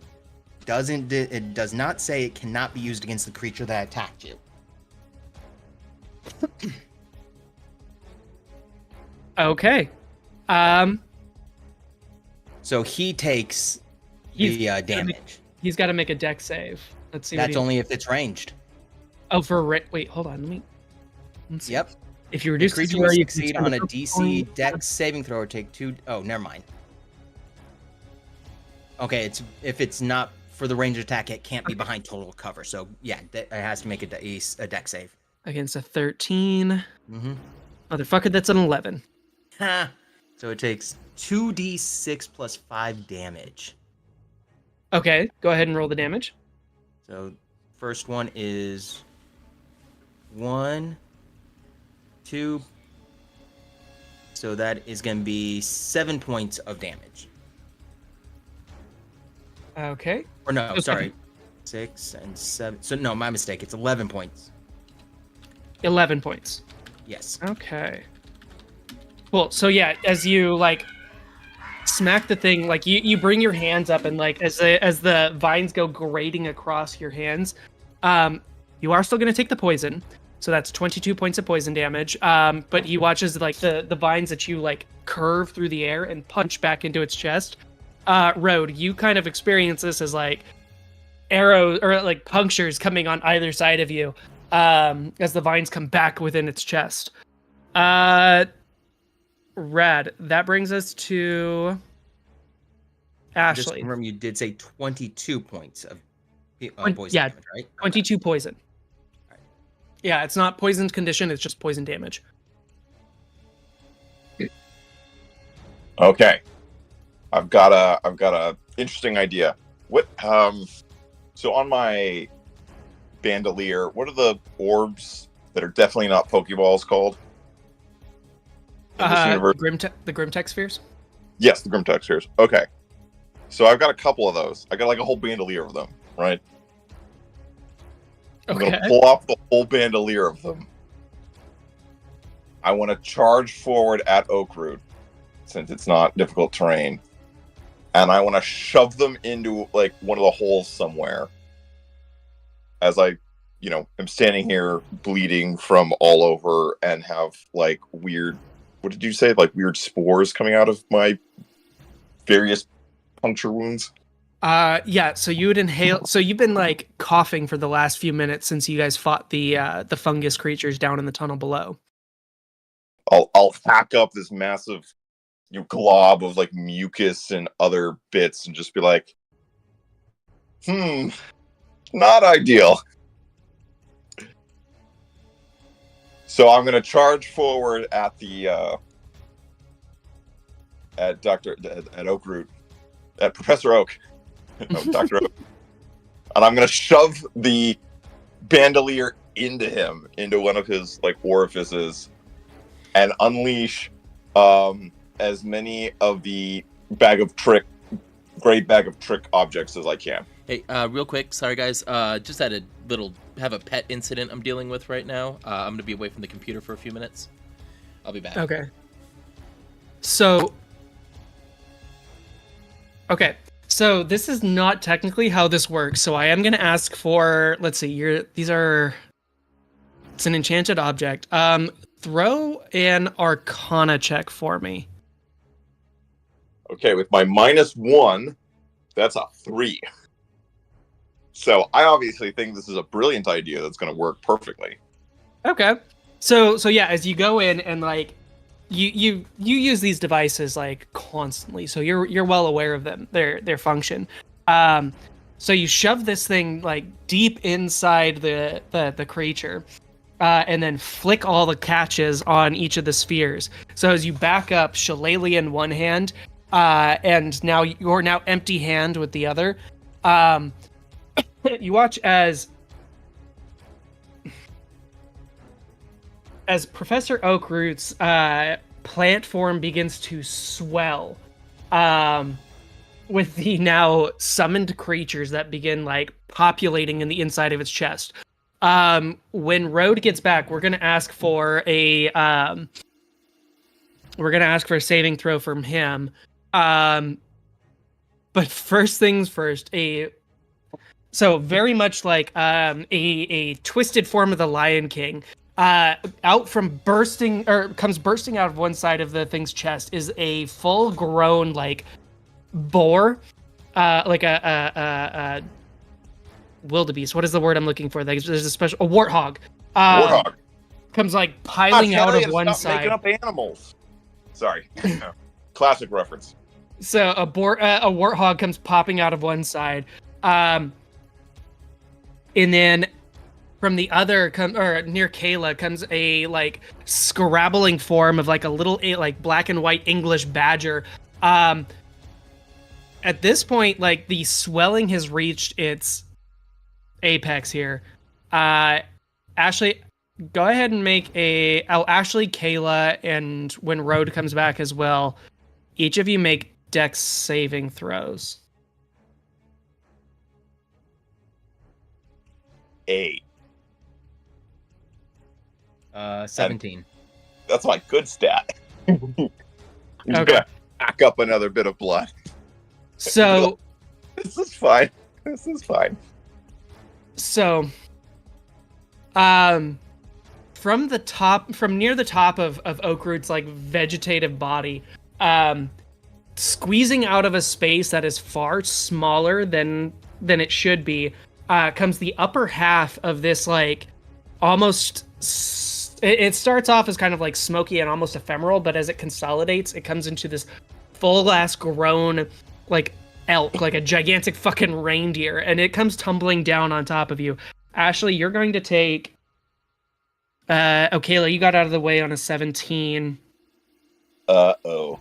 Ashley, you're going to take 19 points of bludgeoning damage. As the horns of the elk come down, plunging through your chest. Oh. Well, I'm unconscious. And I feel like I'm in danger. Okay, so then when Road comes back, we'll deal with that. Oakroot fucking explodes. Like his wild shape form begins to fall apart, and you watch as bits of it begin to like coalesce back into elf flesh, as he reconstitutes in the middle of this pile, with bits of animals like beginning to fall on top of him as well. He is also unconscious. That's how you do it. I would love Cool. some help. So the rest of you guys are the Vine Blights. You watch as Oakroot goes down. The Vine Blights are still active, so you are still in combat. Oh, even though I fall unconscious, can Espresso take an independent action? Yes. And first, Espresso's going to lick Taz in the face, like real cute, like for freeing her. And then it's going to charge around and bite or attempt to bite the other blight. Okay. Roll the That's hit. a natural 1. A natural 1. Yeah, I think Espresso's a little concerned for my safety and is distracted. Okay. Okay. So that's Espresso. Cool. So that's Ashley's turn. Okay, now Kayla. Yes. So in front of you, and actually, how many HP did Road have left? Road's gonna be fine, I'm sure. I don't think I can do enough damage with that then to take Road out. Just crit.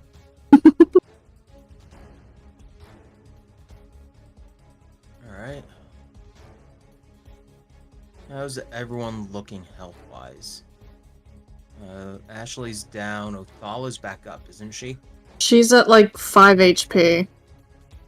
Alright, but Ashley just went down. How are you doing? I'm fine. I would just love some help getting out of these vines. So, first I'm gonna go over to Ashley. Expand my last focus point for Hand of Healing. Actually, first, no, I didn't use it on her yet. So, no, I'm gonna use my action here for my Battle Medic. Wait. Last session, didn't you? Did I use it on you? Yeah, you did. Okay, never mind. I am using my Hand of Healing then. So for that,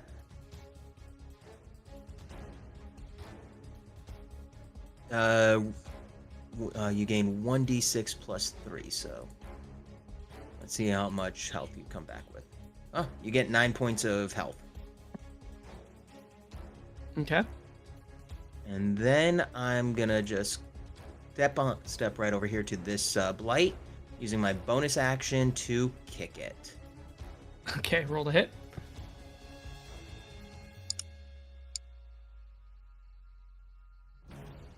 That's 15 to hit. Okay. Yeah, that'll hit. All right.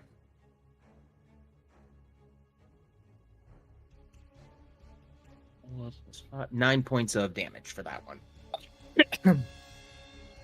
All right. Oh, that one's fresh and fancy fresh, so it's good to go. And that is my turn then. Okay, cool. After Kayla is Taz. Well,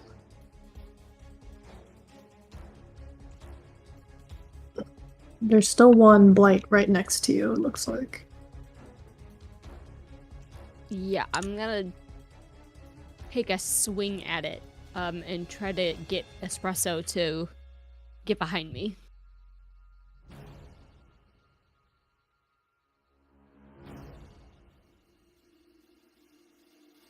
Oofed. That is 13 to hit. Oh, on these guys, yes, so 13 does hit. Ooh, yay.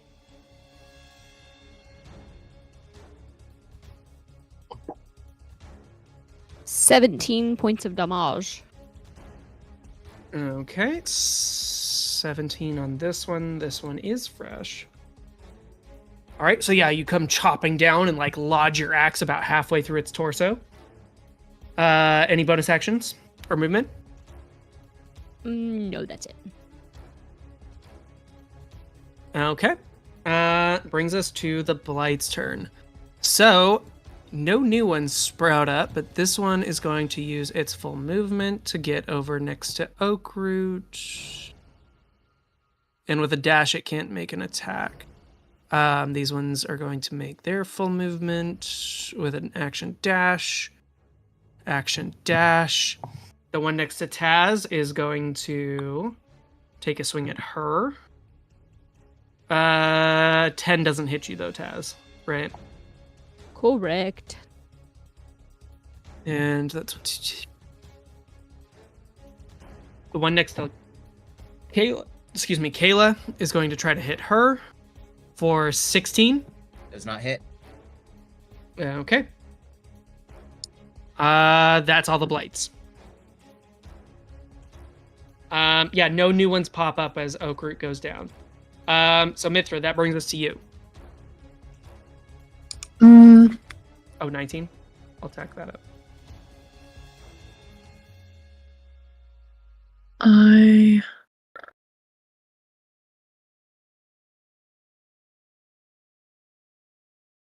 I can't move this circle now that I made it.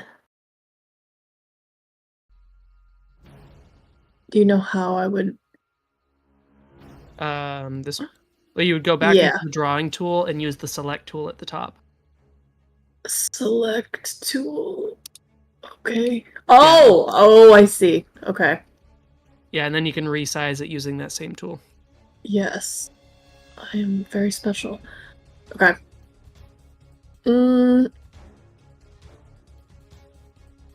If I place it there, can I hit everyone? That should. Yeah, you should be able to hit two of blights? the blights. And then Road, Taz, Ashley. Okay. That's fine. I'm gonna use my last second level spell slot, do Wither and Bloom again, and then have the two blights do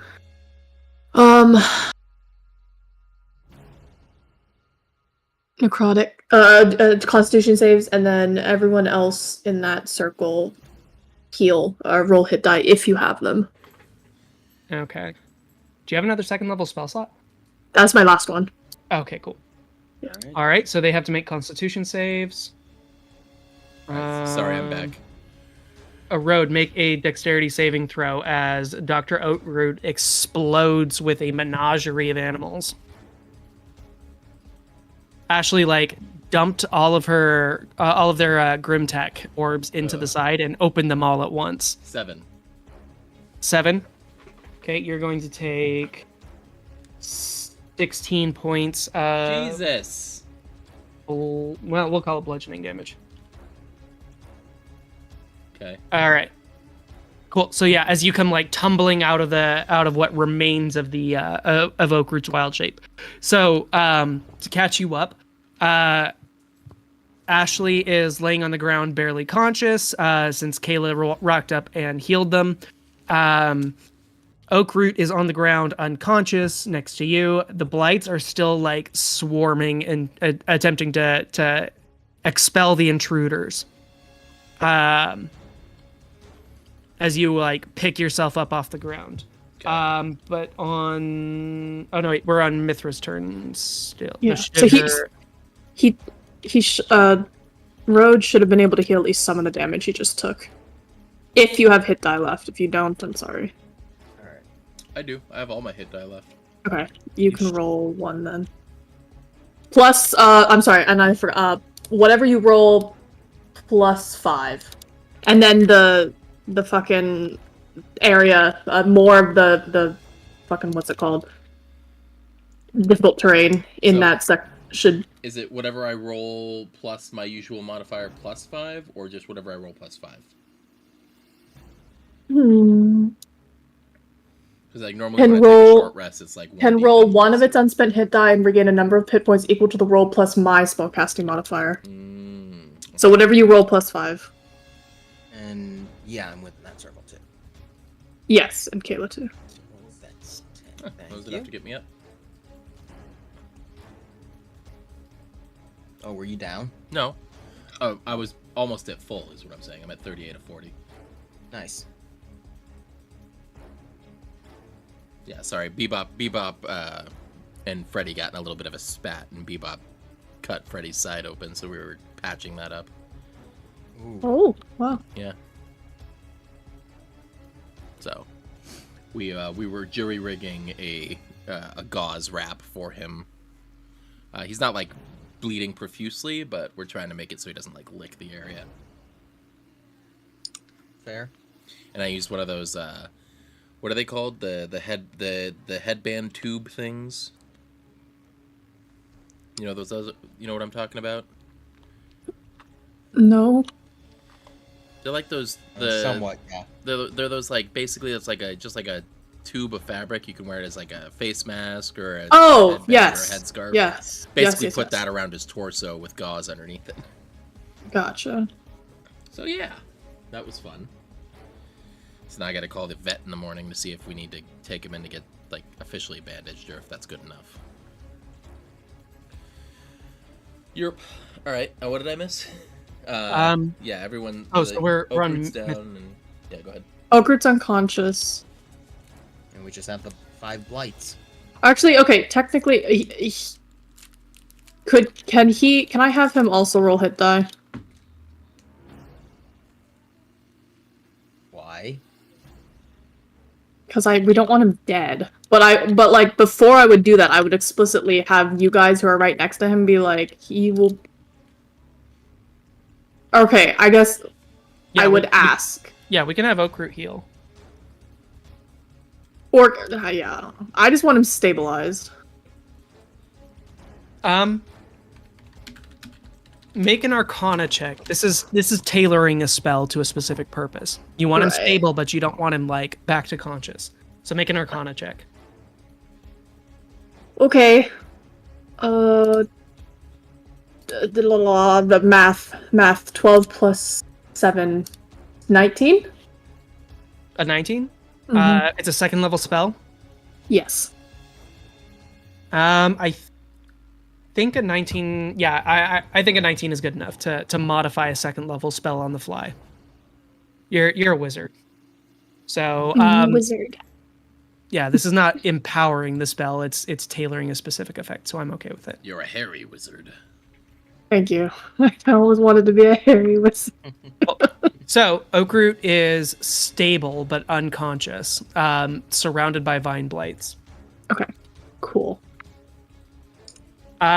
Rad. So after Mithra is... And I will verbally say out loud, I would love some help getting out of these vines. Because I'm still technically stuck here. I haven't moved this entire fight. As you say that, Jeeves turns around, having packaged up Othala, and runs directly past you, and you hear the metallic thud as his boots, like as his giant metal feet hit the ground of the tunnel, and begins to run back up the tunnel. Oh, thanks. Jeeves has a function and a purpose. So, all right. So Jeeves is exiting exiting here with his charge. So that's Othala's turn. Cool. After Othala is Road. All right, what's still up?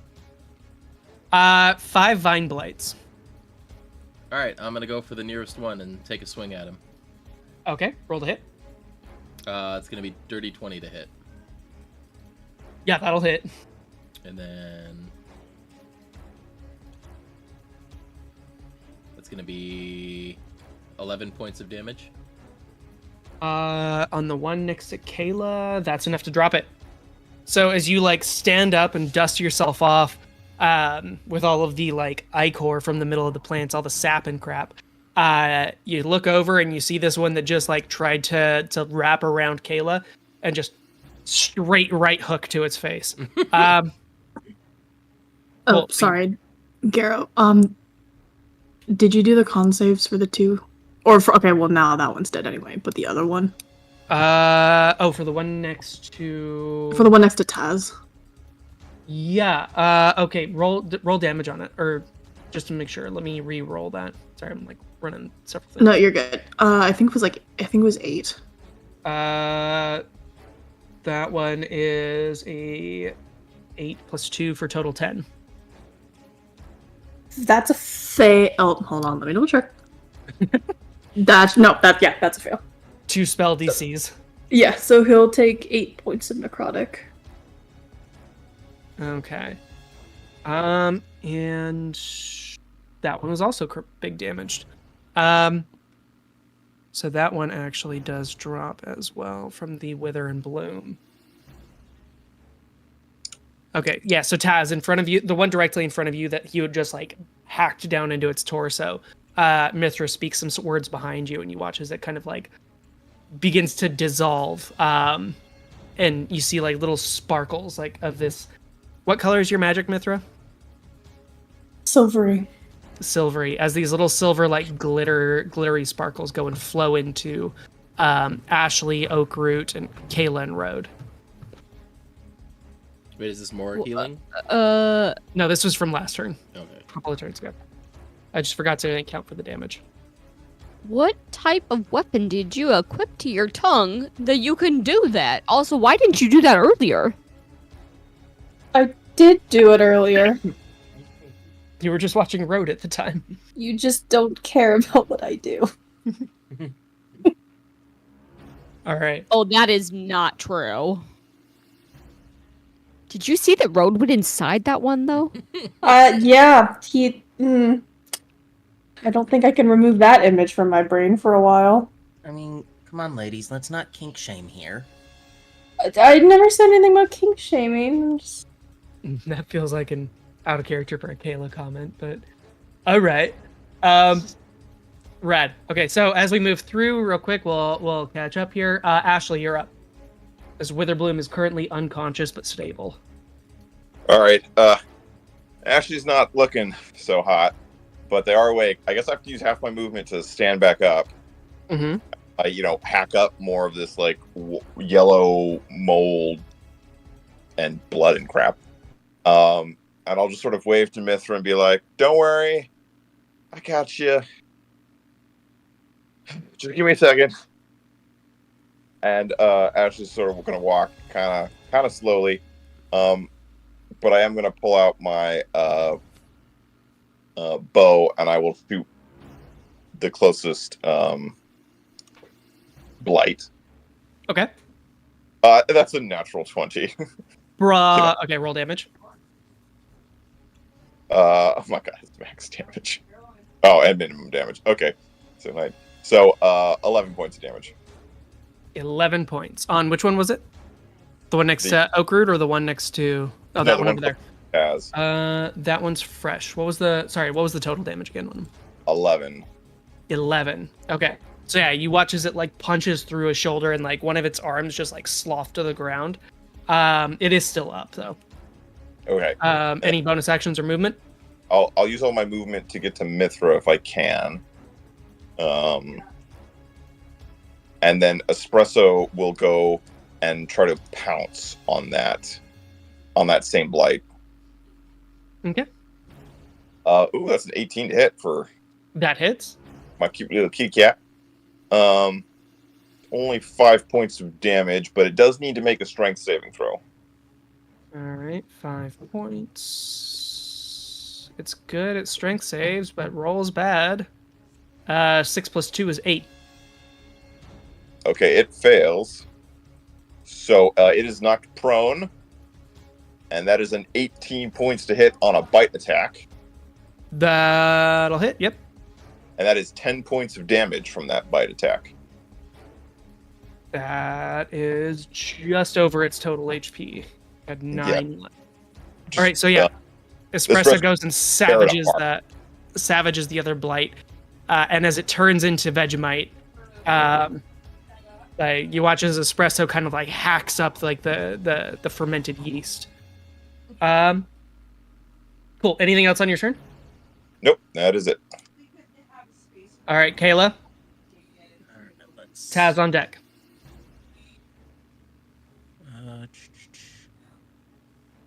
I am gonna go over to that side of the blight and then give it a nice little kick. Okay, roll a hit. That is a 9.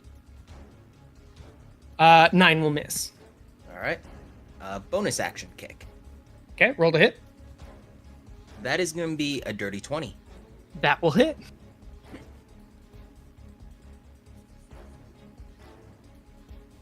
That is 5 points of damage. Okay, 5 for that one.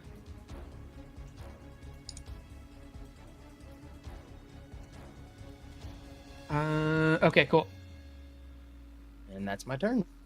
Cool. It is up, but it is missing pieces from impact. After Kayla is Taz. Taz, there are 2 more blights up. There's the one by the table here, and then there's the one over by Kayla. Yeah, I'm gonna hop over here. And I'm gonna whack-a-mole him. Okay, roll the hit. 16 plus 6. Hit? Yeah, that'll hit. Yes. That is 10, 11, 12 points of damage. So 12 points. Cool.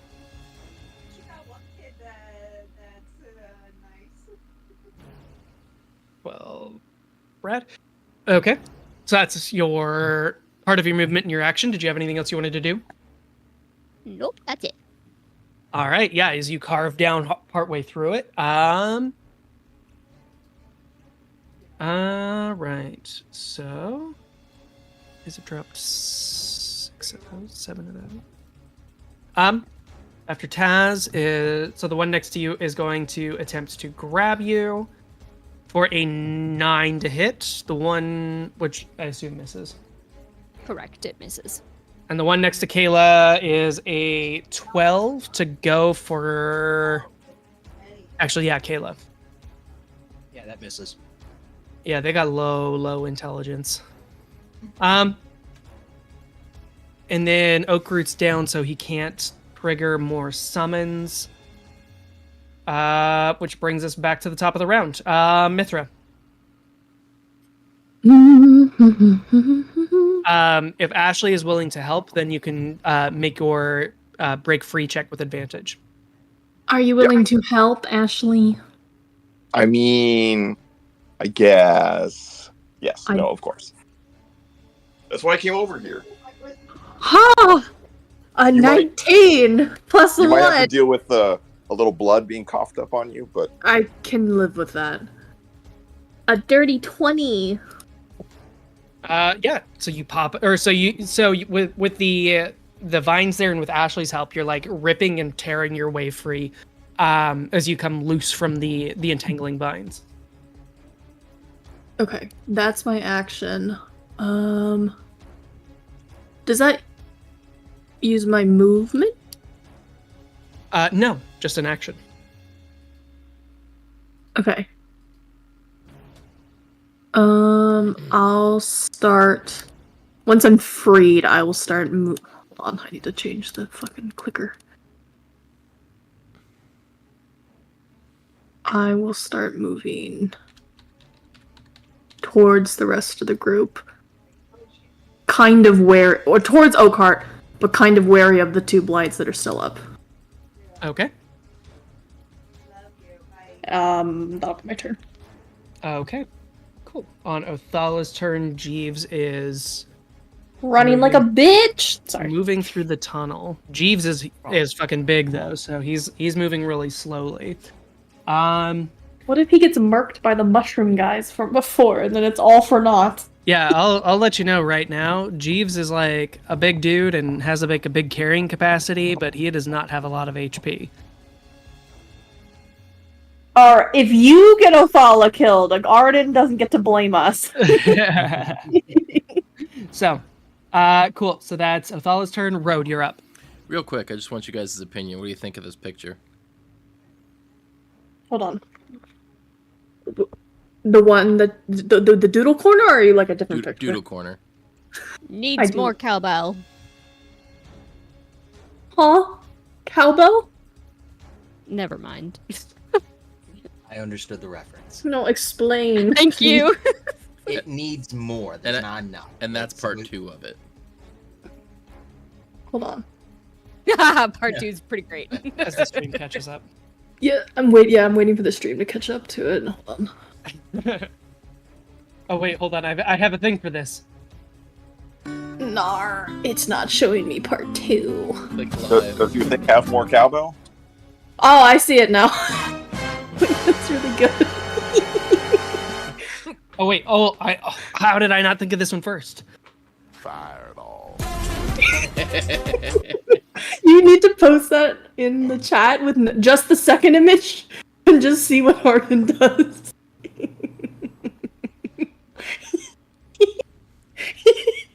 Oh, it's been a minute.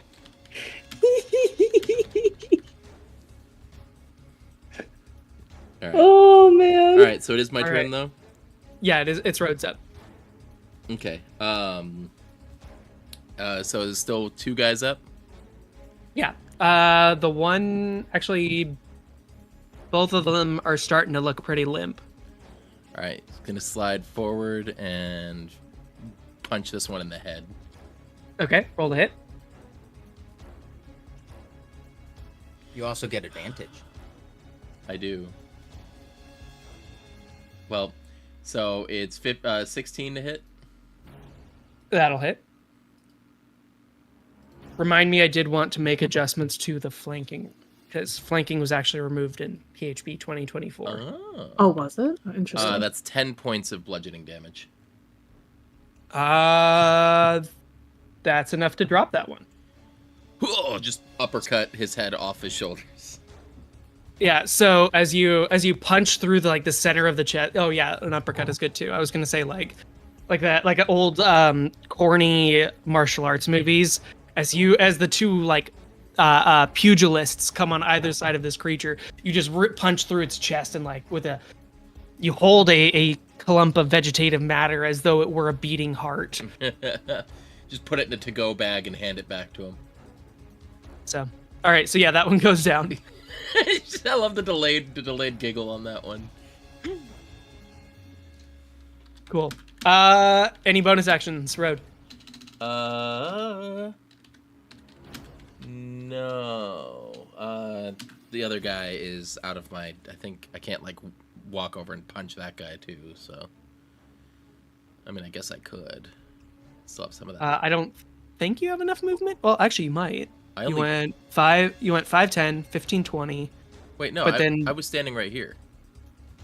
Oh wait, that's also been wither and bloomed. So yeah, never mind. You've only gone through 5 feet of difficult terrain. So you've gone 5, 10, 15, 20. Yeah, so you would have 10 more feet of movement. So You're welcome. So if I just cut straight across, like here and here, because that's not difficult. Correct. All right, so that's enough, and I'm gonna punch him, Okay. Make an attack roll. kicking him in his twig and berries. 12 to hit. 12 ties its AC. Tie goes to the die. Hell yeah. 1 point of damage. Not enough to drop it. Sorry. So yeah, it's very much that cartoony moment of where you like rear back and kick it between the legs, but like it doesn't react. It's It's You got watch- some. It's No, it's got some oak wood balls, you know. it's like that scene from Wild Wild West when he kicks that guy in the balls and you hear just the tingling sound, except it's like nuts in a in a shaker. Or like in Men in Black, it's a ball. It's a Balchinian. Both, Yes, it was both with a Will Smith. Weirdly enough. weirdly enough. Yeah. So yeah, as you rear back and kick it for 1 point of damage, like almost like an owl, you just watch as its head like rotates around 180 degrees to face you. Cool. That brings us to Ashley.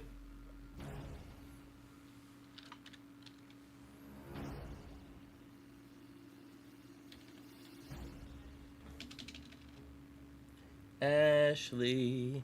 Ashley went to go take a phone call. Sorry, my phone wouldn't let me unmute myself. And I didn't think you wanted the ASMR of me eating peanut butter filled pretzels. Oh, we have peppermint pretzel. So I used my action to assist Uh, Mithra. So oh yeah, you did, huh? So you've still got a bonus action and movement. okay, well I'll move. Let's see. Here, I'll move here behind Taz, and I'll have I'll have Espresso go in front of me. Every time I just hear Sabrina Carpenter. And Espresso can try to bite the blight. Okay, roll to hit. That's a 9. No, that misses armor class. 9. All right. Well, that's my turn. I tried. Okay, I'm gonna mute myself so you don't have to hear the crunch. Okay. Rad. Kayla, you're up. All right. I'm gonna Guys, go I'm here and go for a kick. Okay, roll to hit. With advantage. So that's gonna be 26 to hit, Yeah, that'll hit. and that is gonna be 11 points of damage. All right. Last one on the field. How do you want to do it? As I come up, I'm gonna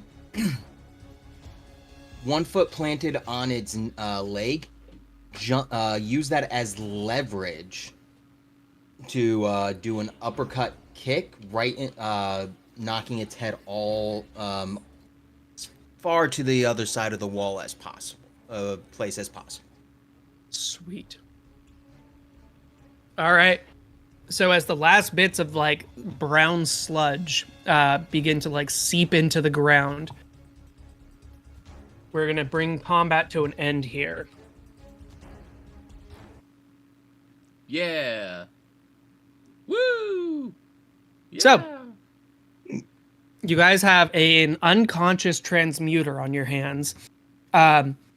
As actually,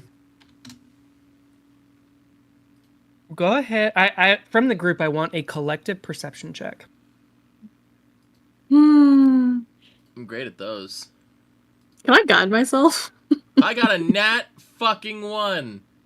Oh, I got a 5. Garrett, do I have time to guide myself or I no? got a Not on this one. Okay. 14. Just thought I'd check. 24. Ah, Okay, fuck not off, the all worst. y'all. Hold on. Let me do math. 13 plus 4, 17. Good thing we have Ashley. Jeez.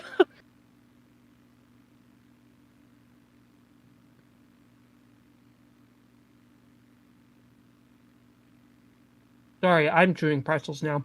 You monster. We're gonna do whispers on this one since the gap between the most and the next most, or the highest and the next highest check was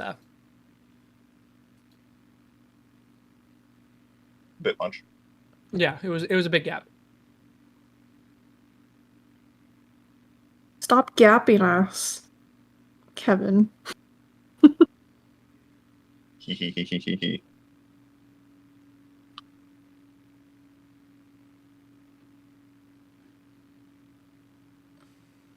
Whisper, whisper, whisper. You guys suck.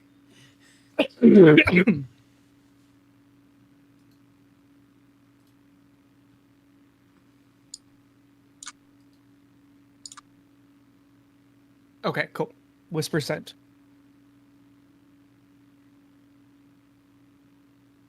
Uh-oh. Don't uh-oh us. So I'll report what I hear to the group. I'll say, like, guys, didn't you hear Jeeves crashing? Nah, he's fine. Oh, Also, can't you feel like the whole cave is starting to move? no. Don't. That's not... What do you mean? Is there, DM, is there like a cup of water on one of these tables or a cup of some other liquid? Yeah, there's some like alembics and pestles and like distillation sets. Is there like a cup of liquid that can show, so I can show the party like, yeah, no, the ground is moving, guys. It's like in Jurassic Park. Yeah, this is a druidic alchemist lab. There are plenty of clear containers of fluid. I'm gonna point to the fluid and how they're vibrating.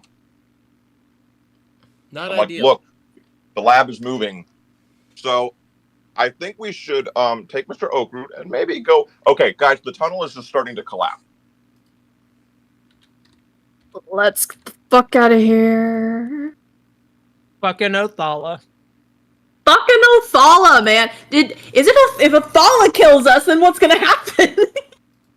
I wonder if I bet Jeeves knocked over a support something. Okay, everybody, like, go. And I'm gonna like tell Espresso to like dart through the tunnel, and start going back up. Run, motherfuckers, run. Oh god, I'm so slow. 20. Ah! Yeah, running. All right. If that's the case, then I will grab. I'll carry Oakwood. Can you fly and carry Oakwood? I still have 40 feet of movement, and with the grappler feat, it doesn't slow me down. Okay. So as you guys begin to drop one by one back through the into the dark tunnel there, you no longer have Othala's produce flame for light. I'm gonna need a marching order. Do we have any Well, I can time? see. Did we have any time to investigate this chamber before we started running? Not much, but you know where it is. Okay.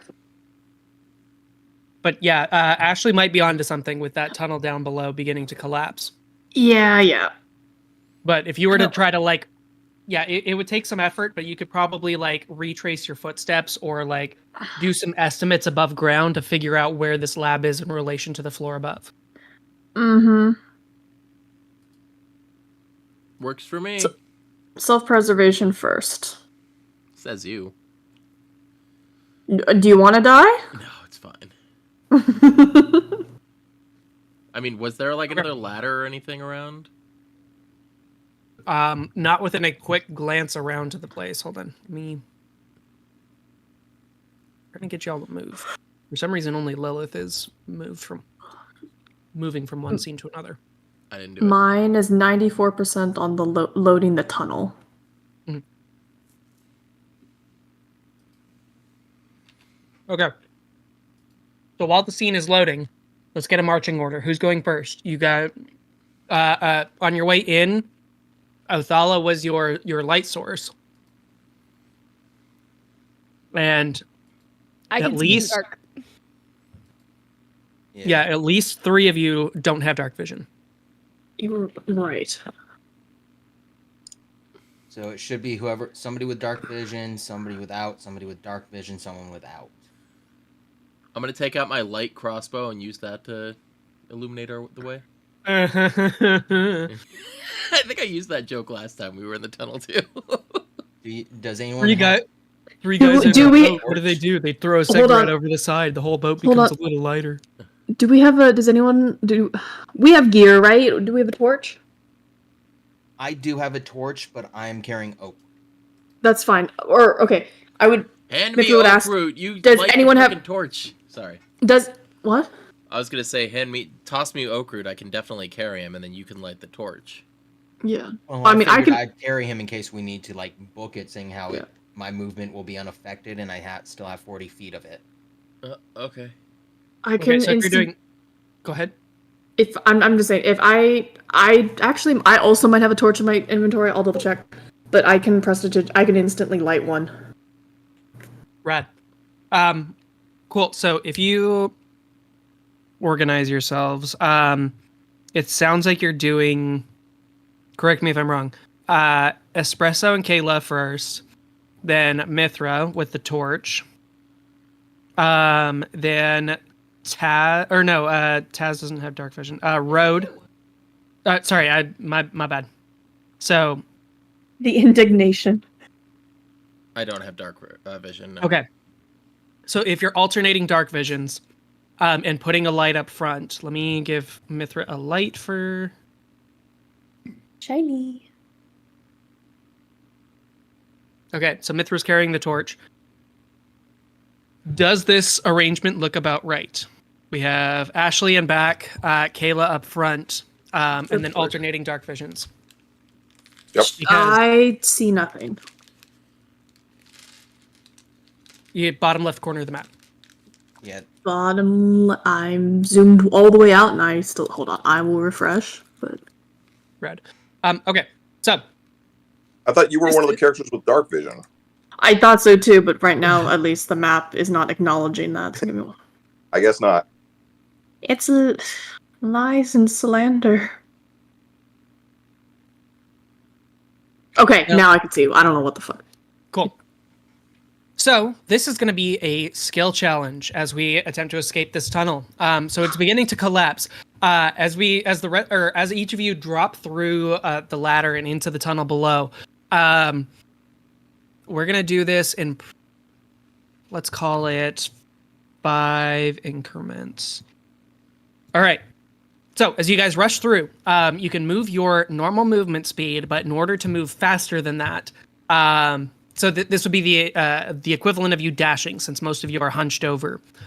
So you can move your normal movement speed, and if you're going to try to do something in addition to help your group, let me know, and we'll see how we're going to progress through. So, in order, as you go through, Kayla, do you have anything special that you're going to do, or are you going to try to hold back? Each of you are going to. So, out of 5 instances, each of you are going to have one opportunity to try to help your group. Well, seeing how I am carrying the professor, Okay. I'm just trying to think. Don't really have much Wait, I can. wasn't Road? No, I said I would because having the most movement, I figured it was best for me to do it without, since I have the grappler feat as well. Okay, cool. There's honestly really no special action I can think of that I can do right now. Okay, cool. So So- if you want to hold off until you think of something for Kayla to help, Yeah. then we can. Does somebody have something in the beginning of this that they think they can do?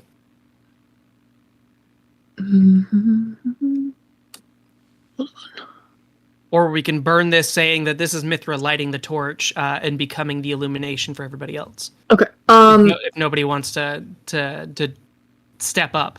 Can I? Yeah, I literally don't have like any. I'm going through my inventory. I don't have any. I don't have anything You're good. I can use to light the way. Yep. Check your Can- skills and stuff as well. Something that you think is. Can So- I? Oh, sorry, hold on. Sorry, you go. So, like, I have something called danger sense, Okay. but So it says you gain an uncanny sense of when things aren't as they should be, giving you an edge when you dodge perils. You have advantage on dexterity saving throws unless you have the incapacitated condition, which I don't. Could that work in this scenario? I think so. I think that's a clever use of an ability. So yeah, if you were to try to like save your danger sense or use it now to say like, I am going to give our group a success against a collapsing ceiling. I think that would be a good example of a something that you could do in a skill challenge. I realize. Also, with that, since we're surrounded by stone, right? So I also have stone cunning, so I can make history checks to kind of read the stonework on what is going to be shaky and what's not as we're going. Cool. Okay. So is that what you guys are going to use first? Is Taz's ability? I was also gonna say I can less of me literally, or I can buff two people. Oh, okay. Like a bless. So, kind of. I was not quite blessed. I was gonna use emboldening bond. Oh, rad. Okay. So 2 willing creatures, magical bond between us for 10 minutes or until I use it again. Once per turn, you can roll a d4 and add it to any attack roll, ability check, or saving throw. Okay. So I would give that to Taz. And then... Well, I already have an advantage on my other ability, Yes. so it's not going to do much for me. Okay, I'll give it to Kayla and Ashley. Yeah. Thank you. All right. Okay. So this being the first instance of the skill challenge, I'm giving a little bit of grace to kind of say like, yeah, we don't often use this mechanic, so for you guys to think about it as we move through. So, sounds like Mithra's going first to give that advantage, right? Mm-hmm. Okay, so guys, think about stuff that you can do that can make your team more successful at this skill challenge, because we're only going to have one person jump up for each thing. All right. All right, so the first one, you guys move your full move speed, so the full 30 feet. And now you said Kayla and Ashley have got advantages here. Yes, whatever they roll, they can add a bonus to. Cool, so you're going to give them help on that. Yes. All right. All right. So as the tunnel begins to collapse behind you, Mithra engages her ability here. And you guys begin running. Wait. Like a little silvery trail leads off me and connects to both Ashley and Kayla. A little thread of fate. Cool. All right, so that's the first one. As you guys come rounding the corner, you look behind you at any point, and you can see the ceiling of this tunnel beginning to fall in behind you. So I have an idea. I'm not sure if it would work or be super beneficial. It's not letting me play music for this, which is making me the big sad. Oh.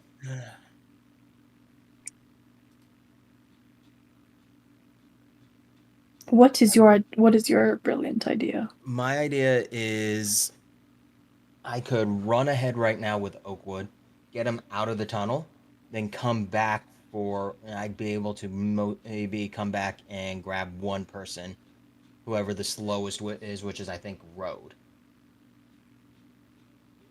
Okay.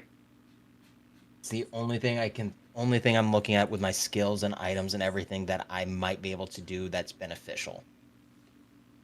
Basically speed up the exiting Yeah. process. Yes.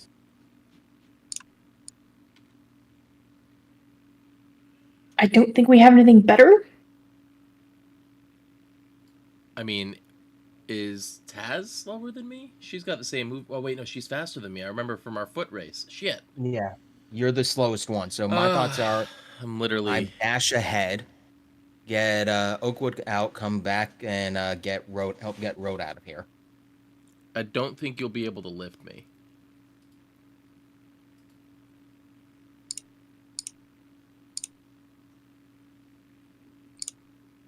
Okay. So cool. If that's the action for this, all right. So Oakroot and Kayla begin dashing out of the tunnel. So yeah, Kayla, you're getting ahead of the rest of the group, so that way you make sure that your hostage is going to survive this. Yeah, and that's a dash is 80 feet. Okay. Cool. So yeah, in the hunched over terrain, yeah, you're moving, you're booking. Cool. So tunnel collapses again behind you. Ashley, as you guys come to the last or the corner here, you're the last one to this section of the tunnel. You guys keep seeing things you ain't supposed to, because I'm trying to drag and drop the whole group at once. Oh, I'm not seeing anything. It's fine. This is where Oh, we yeah, fought the yellow mold people, right? Yes. Would I, as a druid, know what those creatures were? Make a either nature or arcana check. It's the same. 18. Uh-oh. Yeah. So you would have recognized those as being they were humans once. That is the end state of the disease that they were infected with. Huh. And on an 18, you know that disease is wizardly in origin. It is an artificial disease. Oh boy. So called mind rot. And yeah, those infected with that become those creatures. As Ashley keeps hacking up yellow mold and blood at the end of the tunnel, Ashley's just sort of being very contemplative of their life. Is there a light at the end of this tunnel? It's currently Either direction. just in, yeah, it's silhouetted with Mithra just behind it. So that's where the light in this tunnel is. For the condition,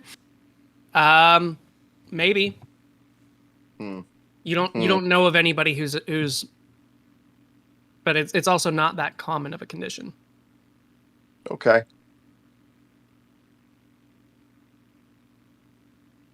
Okay. So, for the third action, that leaves Road, Taz, and Ashley. Who's going to help the group here as you guys round the corner? So I'm gonna wait until I'm gonna probably be the last one because if the tunnel's collapsing behind us, I'm gonna wait and see if I need to use like my side protection or anything like that to like deflect any falling rocks or anything like that. Okay, Ashley or Taz, do either of you have a effective tactic here? I already put up mine, so we can do mine. Okay. So Taz is waiting to give a warning shout for when the ceiling collapses. So as that goes through, yeah, each of you go ahead and make a dexterity saving throw with advantage.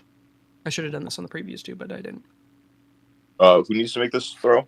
All of you currently in the tunnel. Okay. Hey, I'm good at dex saves. Ashley and Kayla have It's a with No, I'm not. advantage. Everybody has With advantage. advantage. yes. Ashley and Kayla can add a D4. Thank you. So advantage gave me one more. Okay, and I get to add a D4. Yeah. Yeah, rolled. I got more from the D4 than on the D20. So that's a 9. 9. 29. Mine was an 8. Real Okay. rough for the one who's supposed to be leading the way here. Okay. I think So- I got a 12. Taz and Ashley. Yeah, Taz and Ashley, you guys got both below 10s. Each Yeah. of you are going to take 5 points of bludgeoning damage as rocks come from the ceiling and like clip you on the end. Can I use my ability? Taz just used hers here. Okay, never mind. So you guys are currently like in the running, like you're headed out of this place. All right. So as the tunnel begins to collapse further, I don't know if y'all are seeing my cool little like animation as the tunnel is collapsing. Animation. There's definitely boulders coming down, like. Oh, behind us, yeah. It is Fun. cool. I like that. Oh, shit. Yeah. I worked hard on this map. I worked hard on this, damn it. I want to use it. Yep. All right. So I know this tunnel collapsing thing wasn't just Othala's fault. It was going to happen. well, we're gonna blame Othala. Oh, we will. For the All right. comedic effect. Cool. So you guys have 2 more options as this tunnel is beginning to. As you guys reach towards the end of this tunnel, the ladder, Kayla and Oakroot are well ahead as she is dashing out of the way. The rest of you are like rounding this final corner, and you can see as Kayla and Oakroot reach the ladder, and Kayla like bodily throws that little elf up through the opening above. All right. Then I will, once he's safely up there, I will start running back to assist the others. No. Get out of the tunnel. There's Road. Okay. Cool. So that leaves Road and Ashley, who have options to help the group. Well, I really can't see because I don't have dark vision. So I'm, just falling behind Taz. Don't lead me astray. There is a torch lit right now. Wait a minute. Wait. Hold on. I just realized something. So if I marked Taz with Hunter's Mark, I'd be able to see them like at all times, right? Sort of. Hunter's Mark gives you kind of a like supernatural sense of the location of that creature. I don't think it necessarily like gives them highlights, kind of like a fairy fire type thing. I think your description is more like fairy fire. Oh, okay. But you would have this kind of like innate sense of like if you closed your eyes, you could reach out and point directly at Taz. You don't know how far I'm she gonna do is. that. Or... Taz, I'm casting Hunter's Mark on you. You have to actually hit me, I think. No. Hunter's Mark is not Nope. part of an attack. It's a spell cast. Bonus action. I've magically marked you as my quarry. Don't read too much into that. All right. All right, that was my clever. I was like reading through my spells. I'm like, what's something clever? That's what I came up with. All right. So Ashley, trailing the rest of the group. Cool. So as you guys progress through, you're almost out to the end of the tunnel. We have one last opportunity here. Can I blow a spell slot? I don't know. I think Road is Road, and I think Road is the last one who hasn't done a thing. I guess, is Taz the one falling behind me here? Yeah. So you guys are currently in the running order: Espresso, Mithra, Road, Taz, Kayla, or Ashley. I'm gonna grab Taz and like kind of boot her in the butt real like gently and use my telekinetic push to push her an extra 5 feet ahead. Give her an extra boost. So now, Hey, watch the merchandise. all right. So Kayla's climbing up. Road. As you boot Taz up forward out of the way, make a dexterity saving throw. Because you have stopped running in order to push her forward. Dexterity saving throw. Not ideal. That is going to be 5. 5? Mm-hmm. Oh no. Okay. So as Road grabs Taz and throws her forward, Road, you lose your footing and hit the ground in a pile of fungus, a pile of mushrooms. Ugh. So as the spores poof up, the things that you're avoiding before. Can I Can I can I use a dive? Can I dive on the road and stop road from like breathing in the spores? Since I know what they are. What if I still have that shirt around my face as a mask. Can I use a reaction when he falls behind? What is it? This is your guys' last hurrah, right? Yeah, here. I was gonna say Just this is the end of the tunnel. this is my last use of Chronal Shift. So he doesn't fail the deck save, essentially. Oh wait, Okay. wait.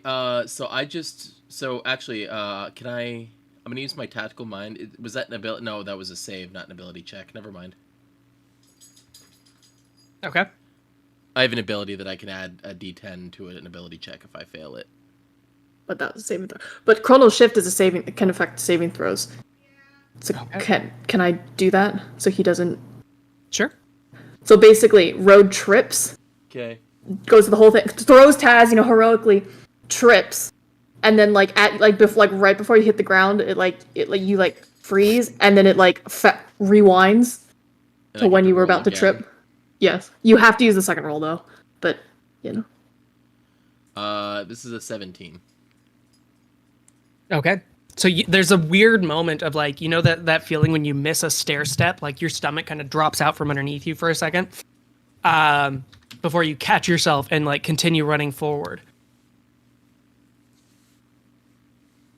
All right.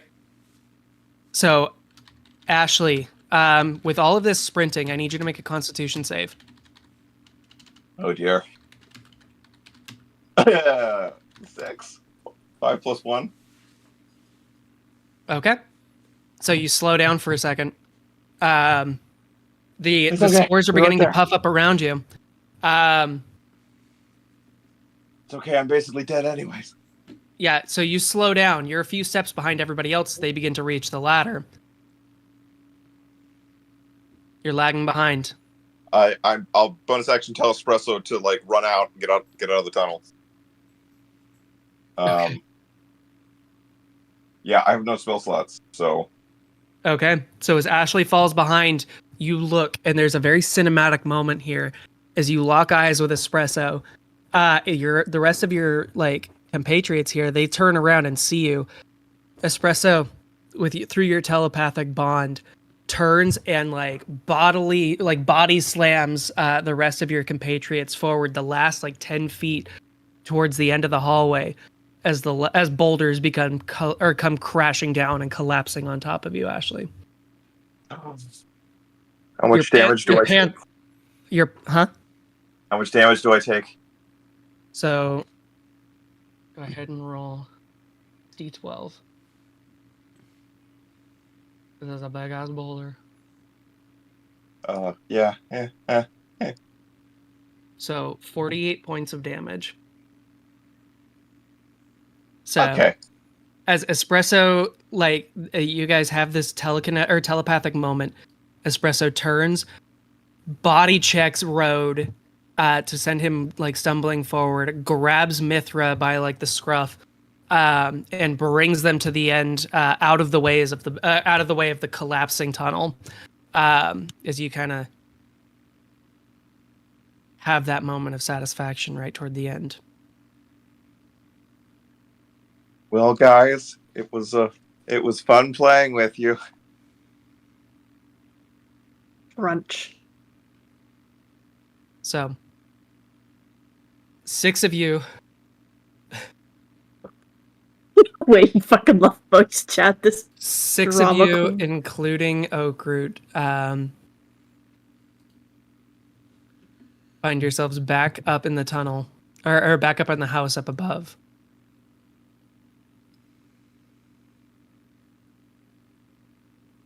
As you wait for a beat, and Ashley does not appear. What happened? Where's Ashley? Where is the Panther still here? Yeah, as Espresso. So Espresso follows you up through the hole, which weirds you guys out a bit, as you can see the thumbs retracting into into its paws, and Espresso walks away from the hole. As the panther walks away from the space here, the corporeal form of this panther begins to shift, and you see these like almost like dragonfly-esque wings like lift up away from the back of this jungle beast. The color shifts as the light changes, or like as the light shifts across its fur, reflecting greens and blues and oranges. As Espresso leaves the building, kind of takes a leap, just a little bit of lift off the ground, and fades into the air beyond, as this Fey beast returns to the Feywild. Shit. And Rhoda's that gonna it's start like trying to like dig back into the tunnel. yeah. I was gonna say. Yeah. Same. Kayla's just gonna kind of collapse in shock.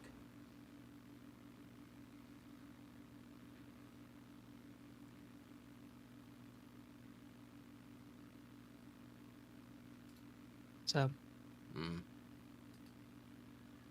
It's my fault.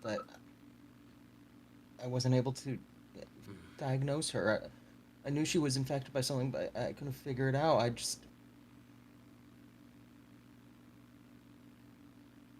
It's all my fault.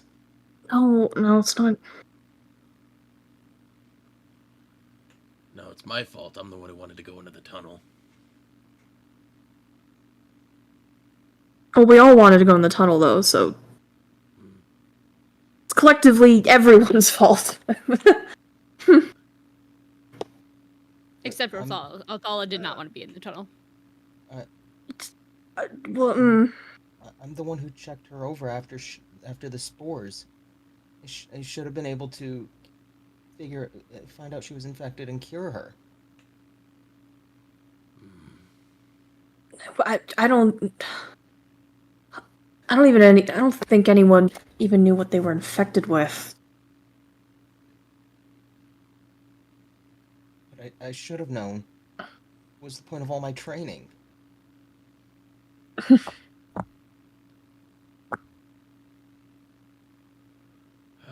So Way to be a From the- buzzkill, Kevin. So as you guys climb out of the tunnel with Oakroot in tow, the unconscious body of this elf, you can hear in the distance her just outside the building, as Jeeves is walking away from the building carrying his charge of Othala. Actually, the first one of you to notice is Road. You hear the kind of like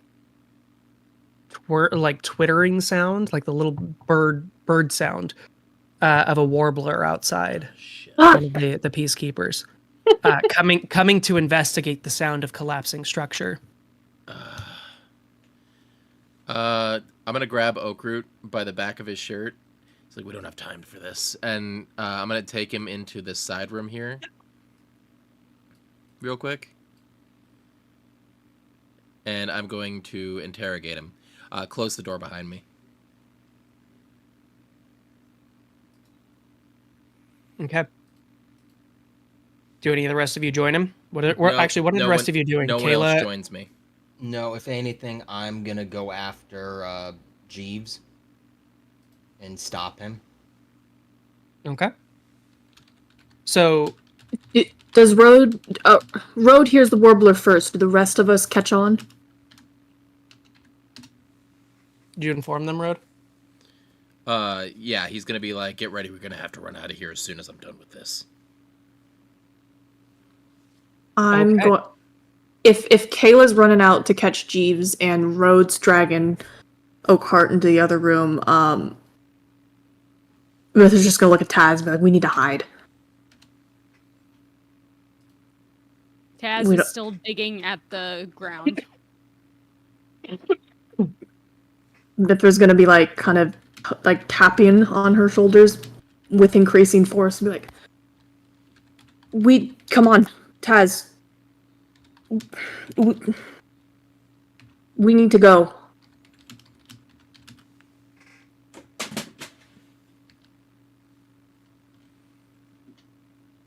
Does she listen?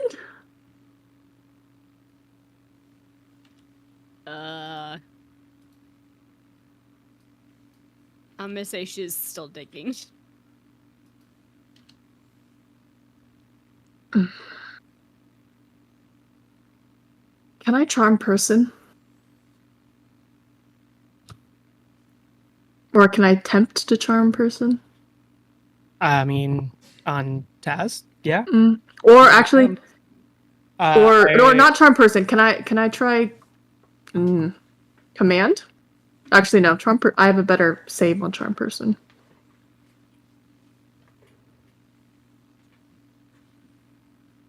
Are you willing to listen, or is this about to turn to a semi PvP? You're not willing. Okay. No. I'm not gonna fight. Right. Mithra. I'm saying, like, is she gonna be making save or? So go ahead and make a wisdom save, right? Mm-hmm. Okay.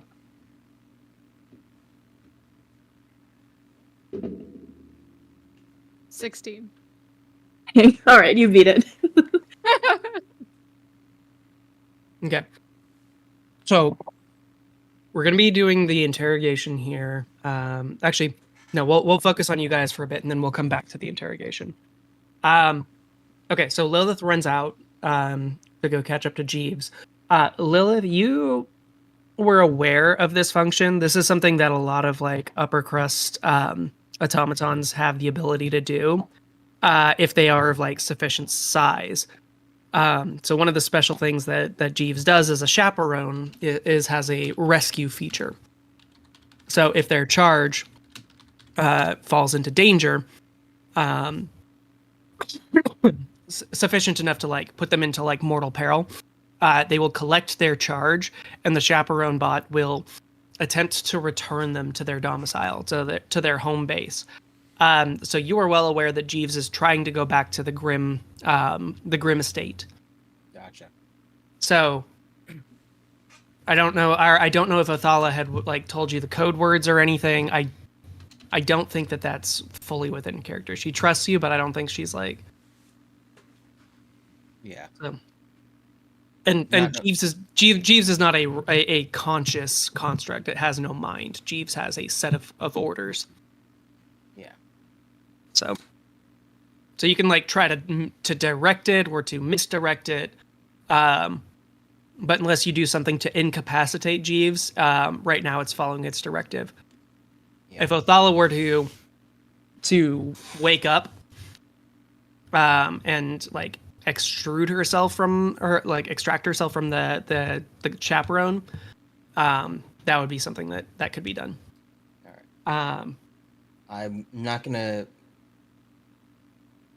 As I get up to Jeeves, I'm gonna start like pounding on him to stop. Thala, Jeeves, stop. Thala is safe now. If you let her out, I can heal her and wake her up. You gotta let her out. You cannot take her back to the estate. there's no response. Jeeves is an automaton. I don't want to damage it, but I'm frustrated, upset, so I'm gonna kick its knee. Or kick its leg and try and knock it down.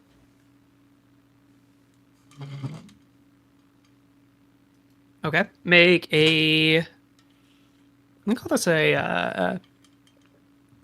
I don't think trip is a. I think it's a shove action actually.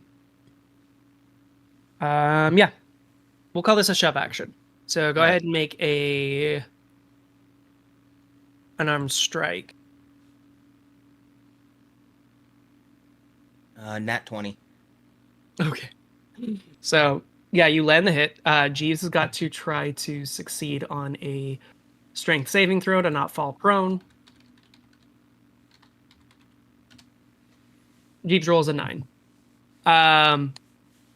So as you hook it behind the knee with one foot, and plant your opposite hand into its chest, you like almost judo flip this thing onto the back, like you send it tumbling down onto its side. And after about 30 seconds or so, as Jeeves like hits the ground and begins rolling around like an upturned turtle. You hear Athala's like slamming her fists on the inside. Let me out! This is so indignified. So she's attempting to extract herself right now as she's like tumbling through. You can hear that just in her voice, she's extremely like hoarse, and like struggling to get the words out, given the fire damage that she's taken. Actually, she's a tiefling. Like, we're not immune to fire. We're just resistant. Yeah. Like, you blow yourself up, yeah, not the hoarseness of it, but like, she just came from being like fucking damaged. She blew herself up. So yeah, she's in a rough condition. But yeah, Jeeves, as Othala's voice like emanates from within the chest cavity, Jeeves stops moving, doesn't attempt to right himself, but will instead like reach across, excuse me, and open up the door to its chest cavity, allowing Athala to like crawl out into the middle of the street. It's at this point with your higher passive perception that you notice the warblers beginning to converge on the set of houses a few doors down from Othala's new like informant.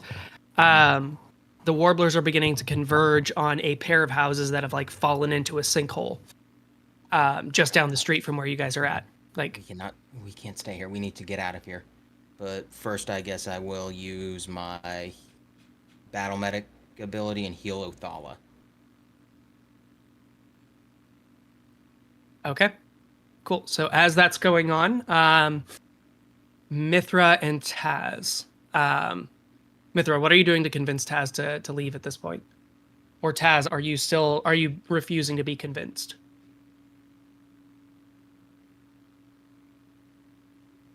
I think it's more like talking to a wall. It's not refusing to be convinced. It's just shell-shocked. I'm not the strongest ever, but can I, like, if I put my hands on her shoulders, can I start, like, pulling her away from the rubble?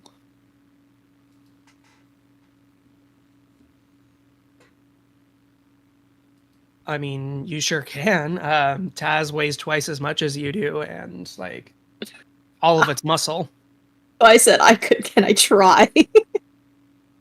I think if you get in front of her face, like, well, like break her line of sight to where Ashley is.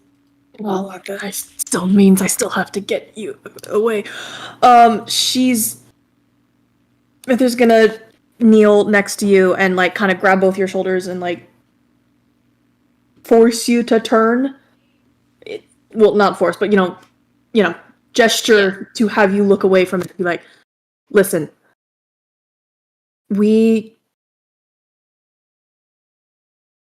we get caught here, that whole thing is not going to is going to be meaningless. Taz will kind of like look down at the ground, like blank faced. Do I see an exit? Do I know where Ashley, or do I know where Kayla went? Kayla, I'm sure, kind of like flagged you down and said that, or pointed to where she was headed to go retrieve Jeeves. Kayla is fairly communicative, I'm sure. I won't say anything, but then something will kind of like, a resolution will like go over Taz's face. And she's going to then turn to Mithra and scoop up Mithra like a football and put her underneath her arm, and she'll start running towards the exit.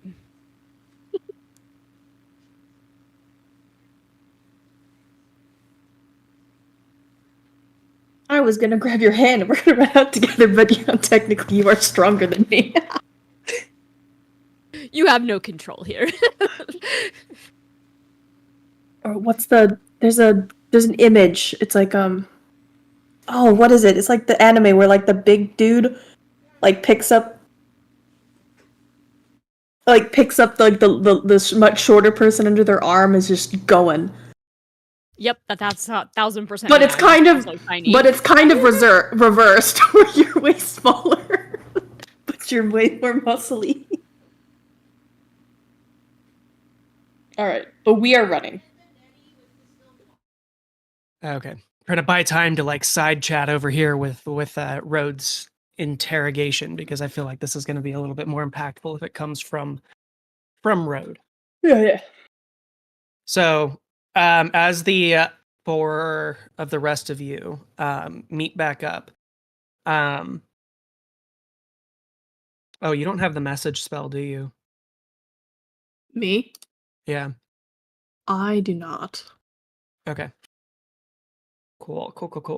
All right. So you guys, we will fast forward a little bit. We'll have to have a little bit of a flashback when we get to the interrogation here. I would like the group to make a collective stealth check as you guys move through the rest of the floor to try to move back towards the Ember headquarters. At this point, it is like 4:30ish in the afternoon. At this point, you would be late for your appointment with Phalaris Oakroot. Well, we have him, so are we technically late? Do Right. we have him? That's up to you, Road. Did you bring him with you when you finished your conversation? Could always put him inside Jeeves.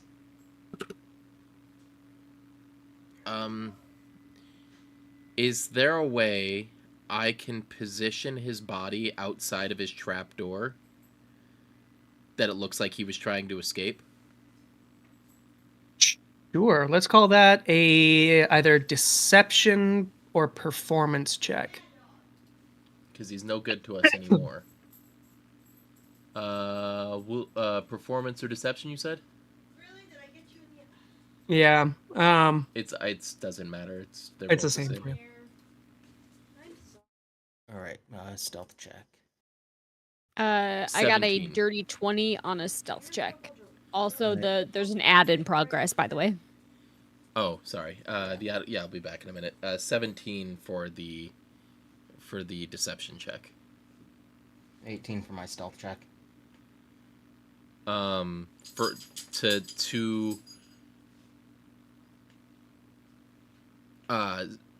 After he positions the body, Road is gonna crack him over the skull with one of the like fist-sized rocks, and like kind of put it in the hole behind him. Fatally. Enough that it's a This is a concussion, moment- At least. Oh, okay. Well, I was gonna say this is a moment of dramatic irony. This is a thing that Road knows happened, but the other characters don't. no, fatally. Okay. That'll be up to Road as to whether or not he shares that.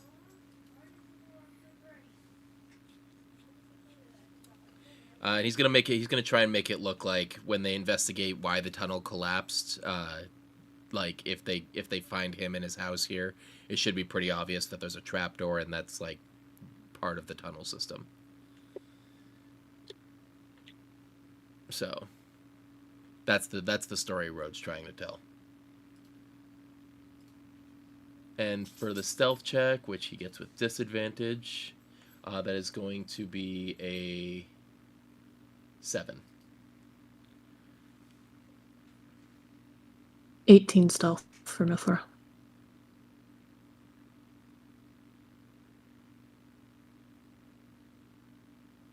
Wait.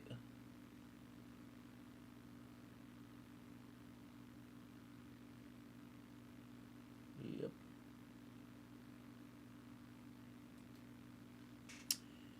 Beautiful. All right. Yeah. I will. Okay. Yeah. I'll be right back. We need to go shave around the dog's wound real quick before it clots. Okay. I'll be right back. Hopefully you'll- Let's take a bathroom break real quick and then we'll come back. Oh Sorry. shit! Yeah, it's like 8:15. Yeah. 5-minute break, y'all. For those who are still watching.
Okay.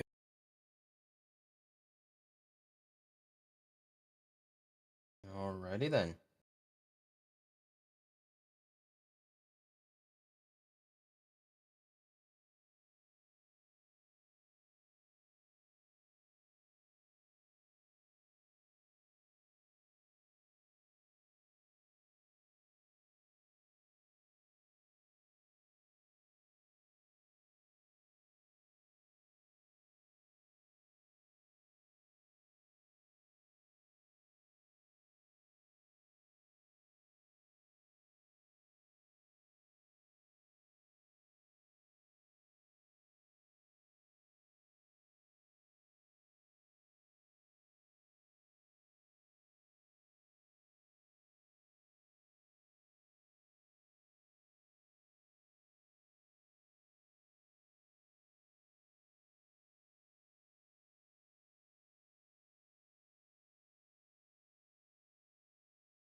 All right. Apologies for the delay. So, as we, well, is everybody back? Mhm. Lilith, Mithra, and Taz. Present. Okay. So, once Road comes back, then he'll show up in person. So the group of you, including Othala and Jeeves, make your way, for the most part, quite successfully avoiding the members of the Aegis. As you traverse the now embattled floor, as they are investigating the source of the summoned beast from earlier, and now the collapsing tunnels. You hear shouts of like, "There's an infestation. Who would have brought these beasts here? And do you think that's what caused the collapse?" And then, actually, yeah, that's what you get so far. Is just like these conspiracy theories that are beginning to be spun as you head back towards floor 110. Each of you or find your way into the Chapel of Tyr, into the Church of the Protector God, and make your way to the basement and to the secret entrance into the Ember Coalition's hideout. Oh, actually, this would have been the right one to activate. So, yeah, as you make your way back to the Ember Coalition hideout, your group being now currently 2 members smaller than when you left or earlier this morning. What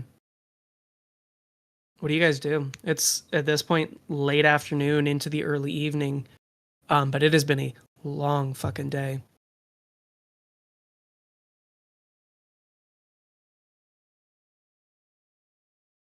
Want to go to sleep.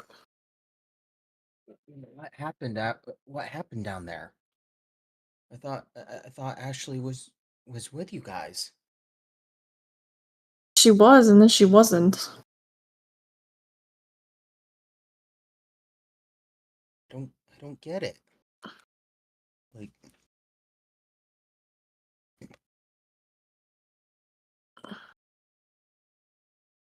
I don't know. I road tripped, so I undid that. And then Ashley fell or something. Honestly, it's kind of a blur. And I couldn't undo that.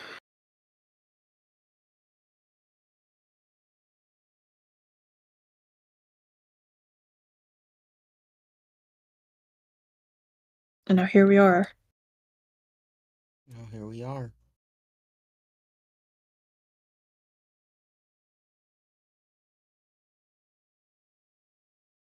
Just confused, I guess.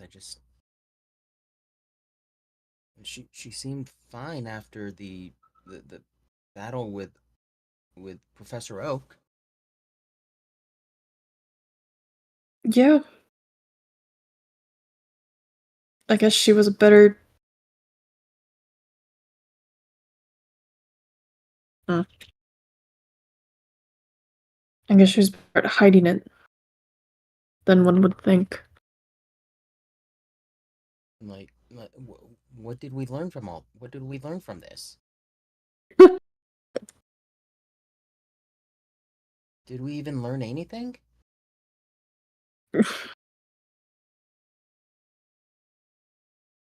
Did we?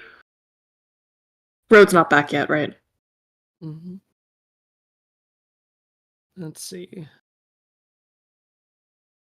What did you find in...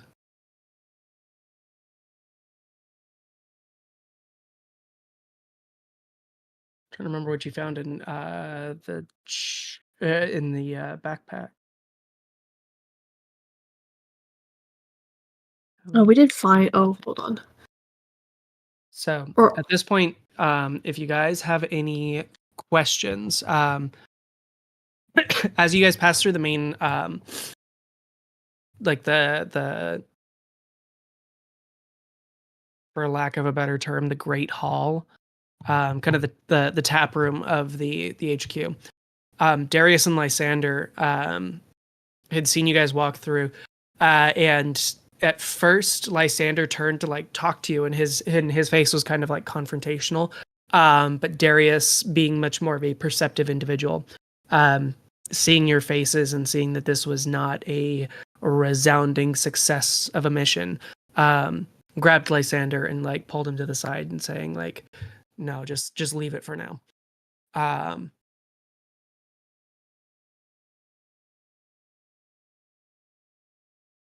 So there are other members of the coalition here. If you guys would like to try to talk to them, or if you have things that you would like to talk with each other about, or when Rode makes it back here, whether there's anything you want to talk with him about. Mithra would want to mention to Darius, and then be like, we found who was poisoning your food. How much more than that? We're gonna have to wait for Rove to get back. And did you stop it? That's one way of putting it. We don't know yet. Do we need to abandon Jackson? Should we look outside the tower for supplies, for provisions? No, Jackson wasn't the problem. He was duped. He was duped as much as you guys. What do you mean?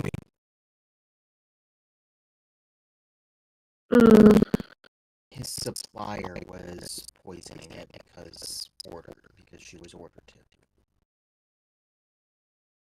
to. Wait, do we know her? Who's the supplier? No one. No one ordered. She was more of a middleman. Yeah, she's just a student. The actual professor who was having her do it is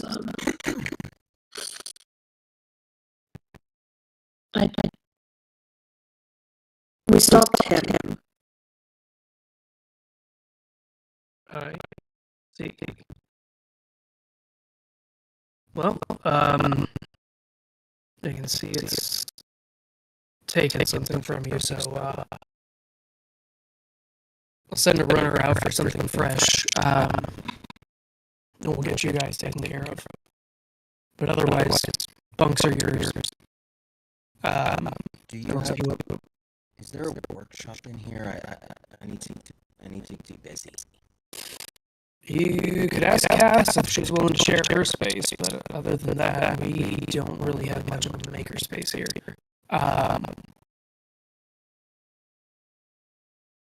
Yeah. Beyond the barracks there's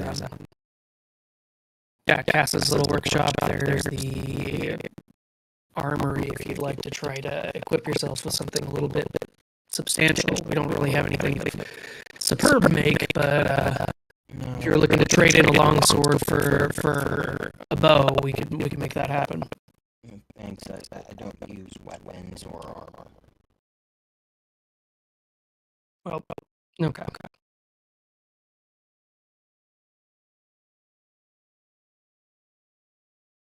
Okay. So, Mithra, you have some time. Yes. Did you want to try to identify the objects that you guys had located? Yes, I was just in the tunnel and in Oakroot's bag. Yeah, I was about to ask. Yeah, Mithra also wants to be busy, but instead of, I guess, tinkering, she'll sit down.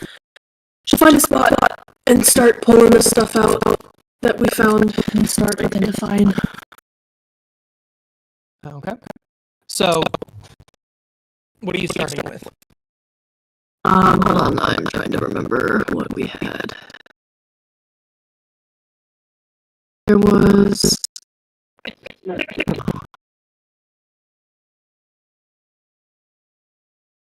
Hold on, I'm so sorry. I'm trying to remember what this stuff was. It was. I thought I wrote this down. Okay, a helmet. Sorry. There was a helmet of black steel, pair of gloves, a short wooden rod, and a coil of silk rope. Would I get the sense immediately that the rope is just normal? How are you investigating it? Are you taking the time to identify, detect magic, just looking at it, like? Okay. I'll. What is your process of evaluating these items? I'm going to. I guess I'm just gonna steal a table, or like if there's the equivalent of like a table in this area, or some sort of desk, and I'm going to lay out all the items in front of me so I can. So I'll put like the helmet, the gloves, the rod, and then the rope. I guess just to get what I perceive as the simplest things out of the way, I pick up the rope. So the rope, where did that go? So if you were to cast Identify by the rope, presumably, ritually casting. Yes. So this rope is a silk variety of a Roman mending. So this 50-foot coil of rope can repair itself and cut into any number of smaller pieces. As a magic action, you can cause all of the pieces of the rope that are in contact with each other, and not otherwise in use to be dented back together. A rope mending is forever short if a section of it is lost or destroyed. So you can divide this up, or you can speak the code or speak the magic word, which you identified through the use of the spell, to bind it back together into a full 50-foot length. Okay. So not a super powerful magic item, but creative applications of it. Yeah, can be useful. I do the wooden rod with a thumb switch next. So this one,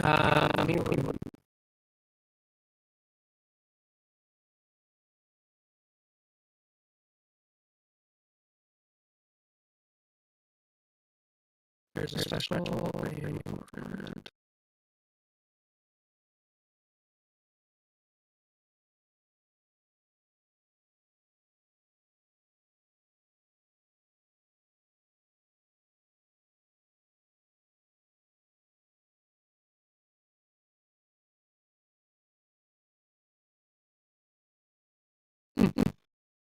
So taking another 11 minutes and casting Identify by rod, you find that this is a hole of collapsing.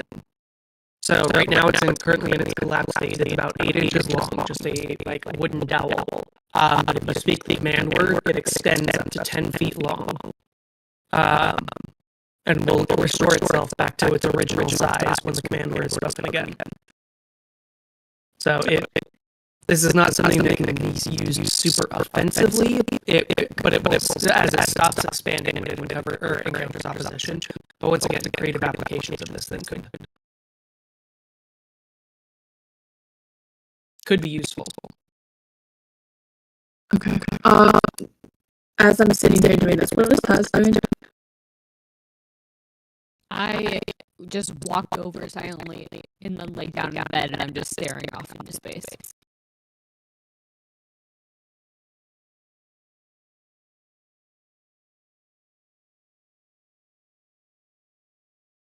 If as Mithra kind of sits there, muttering to herself as she's doing the incantation and such, she'll call to Taz and be like, "Hey, do you want to come look at some of the stuff with me?" She'll slowly get up and follow you over. So she'd point out, as she's working on the next item, she'd point out the rope and give a very brief explanation of what it does, and then would pass the pole to her and be like, click. Does it need a magical action? Does that mean could a non-magical person use it? Yeah, they'll just need to know the command word. Okay, so I'd share the command word for both items, and then pass her the pole and have and be like, I'll come up with a word later. Like, here, say that and test it out. She'll follow instructions, but she's just kind of dead behind the eyes, like staring off into space. That's fine. A pair of gloves. So those are so taking another 11 minutes to study them magically, you find that the gloves that Road pocketed are gloves of thieving.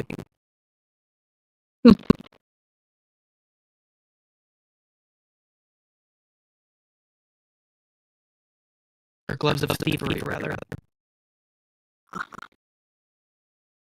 So when those gloves, they're invisible when they're worn, and while wearing them, you gain a +5 bonus to dexterity or sleight of hand checks, and dexterity checks made to pick locks.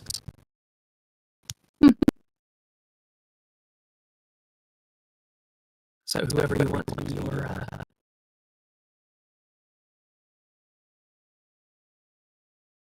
and then I think the last items that you had were 2 spell scrolls and a helm. Yes. When she pulls those gloves, when she identifies the gloves, she's basically just trying to keep Taz somewhat engaged. So she'll be like, neither me or you are very sneaky, but who do you think these would be good for? If we want to break into places.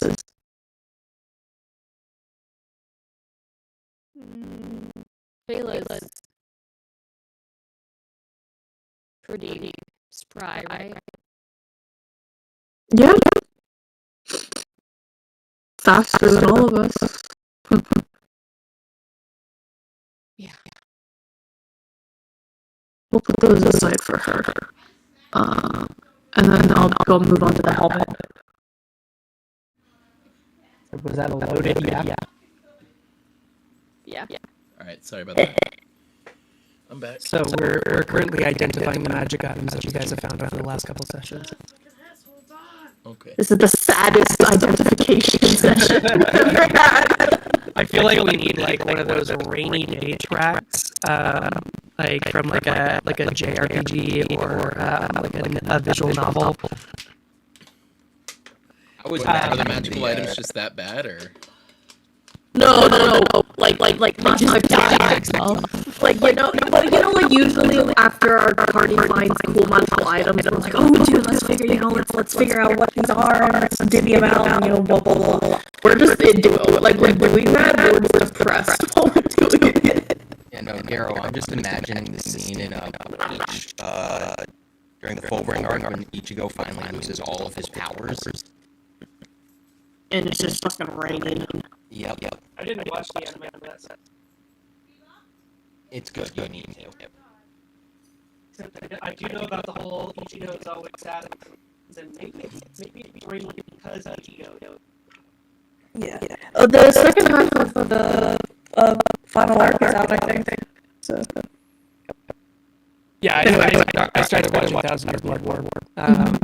The animation, the animation just goes. Yeah, right. That's super good. You wanna see some action? Listen, he has the best personal theme song. 100%.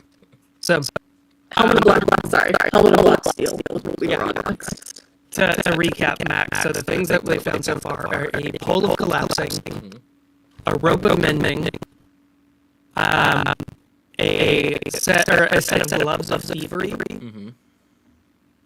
and now they are, Mither's about to identify the helm as a helm of telepathy. Ironic that we just lost our one telepathic member. Wait, was Ashley telepathic? She was okay. No, sorry. Out of character, she was a Clash Shard. None of us knew that though. Yeah.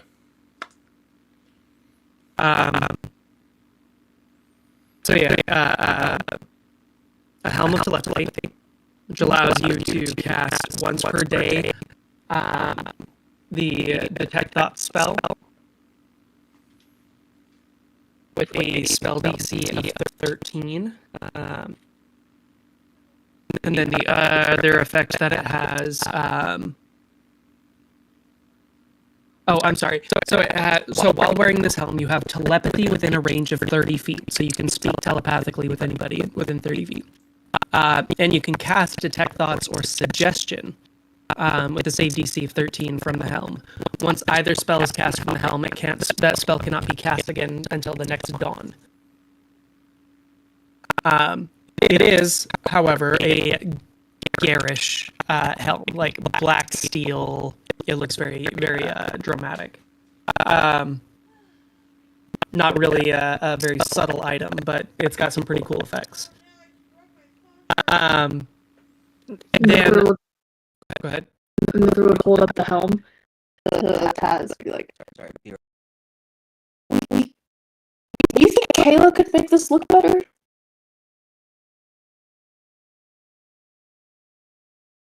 She'll just kind of shrug.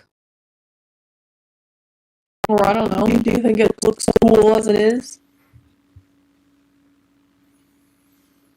It's fine.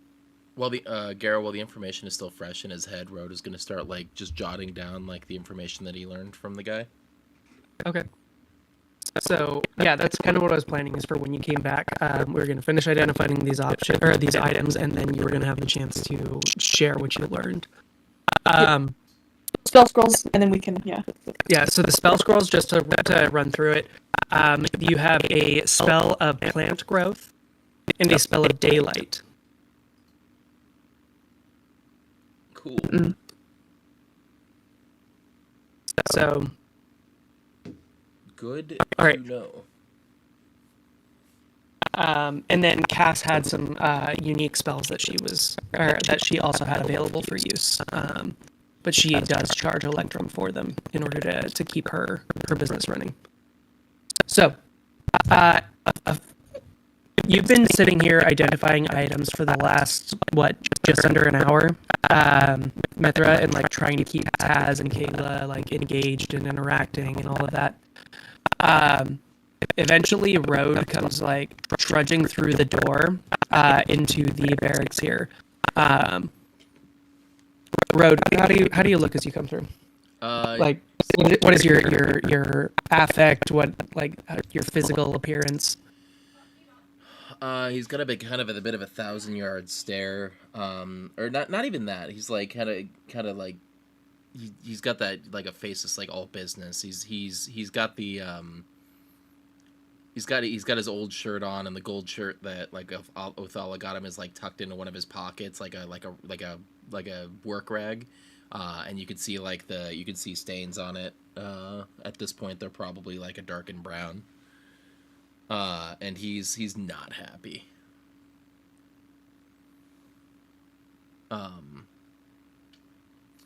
But as he walks through the door, you kind of see him like throw a smile on his face and and kind of walk up and like pick up the pole of collapsing. He's like, "So what's this thing do?"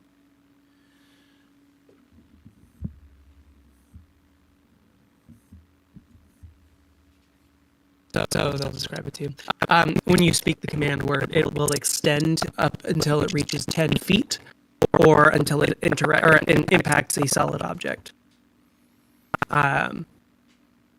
So if you were to like walk into the hallway and test it to where it reaches either end of the hall, it lodges pretty solidly into place. To the point where you have to like exert some actual like physical strength to like unlodge it, but it doesn't actually damage the walls except for where you scrape it out of place. Well, that would have been useful. He's gonna kind of like drop it to the table. It's like, great. Yeah, today was not a good day. But, in these kinds of situations, in these kinds of... In our line of work, there's always going to be casualties. Ashley knew what she was getting, or what they were getting into when they left or when they joined up with the coalition. So I think the best thing we can do is keep fighting in their name. Take an extra drink, and we just got to keep moving on.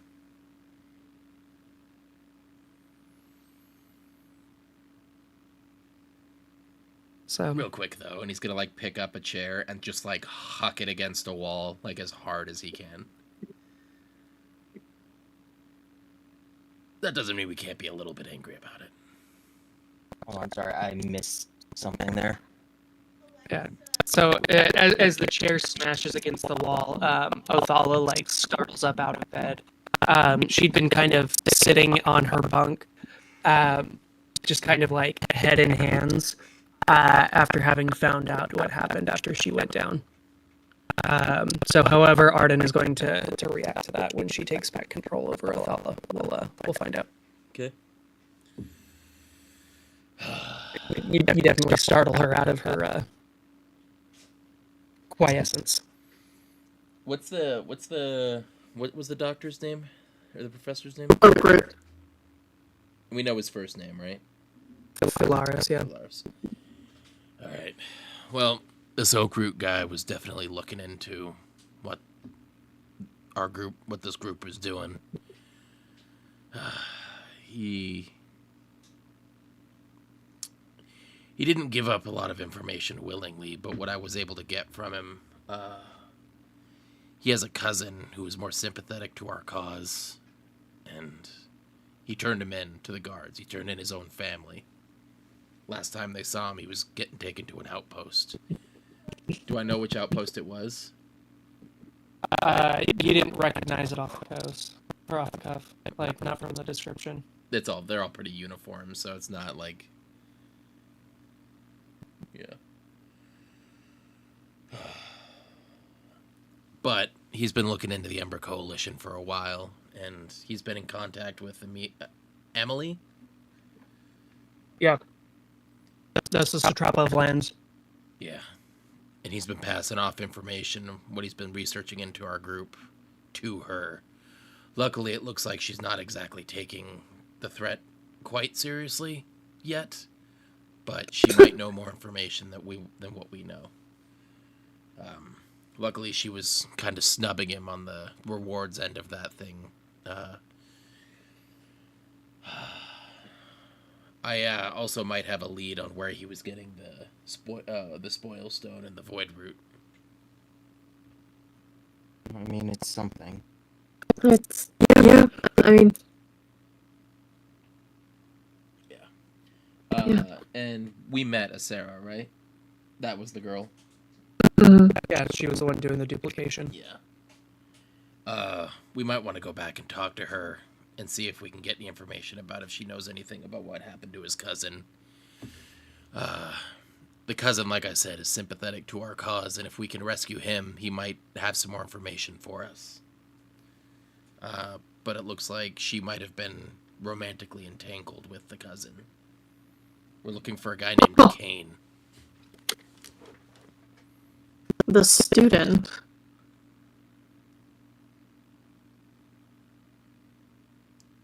Asira? Yeah. Asira she was one of the graduates. She's a The graduates, sorry. She's a graduate Yeah. worker. Yeah. Yeah. So is that why he was so petty? Yeah, I think he might have been jealous of his cousin. That's not that doesn't have unfortunate implications at all.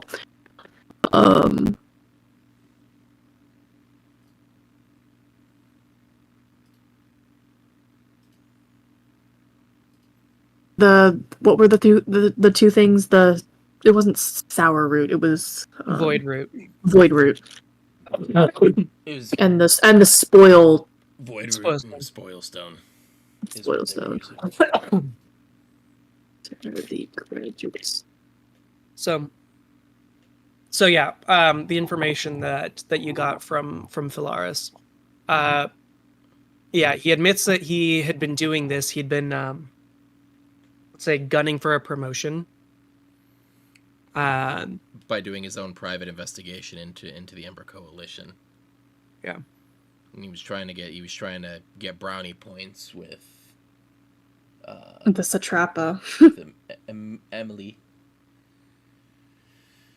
Kane, how do you spell it? Khane. And when are people gonna learn that you can't get you can only get some brownie points with them, but overall they're just gonna throw you under the bus and claim it was all them. Yeah, he's pretty good at throwing Satrapas people don't- under the bus, though. Satrapas don't care about anybody but themselves. It's the lie. It's the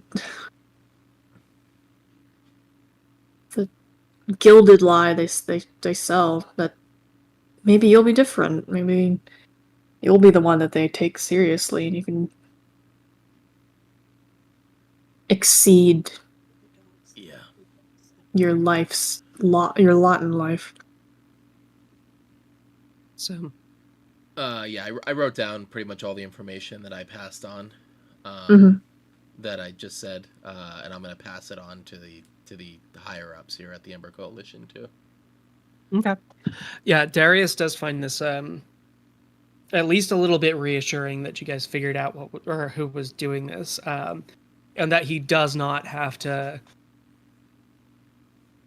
turn on Jackson. I mean, they go back a long way. So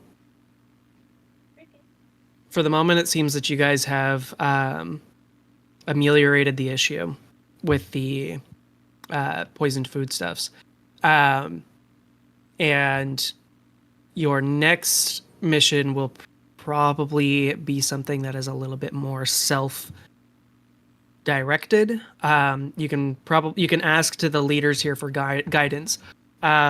But the impression that you get from Darius as you pass along this information is you guys have more or less cleared the bar for full admission into the coalition.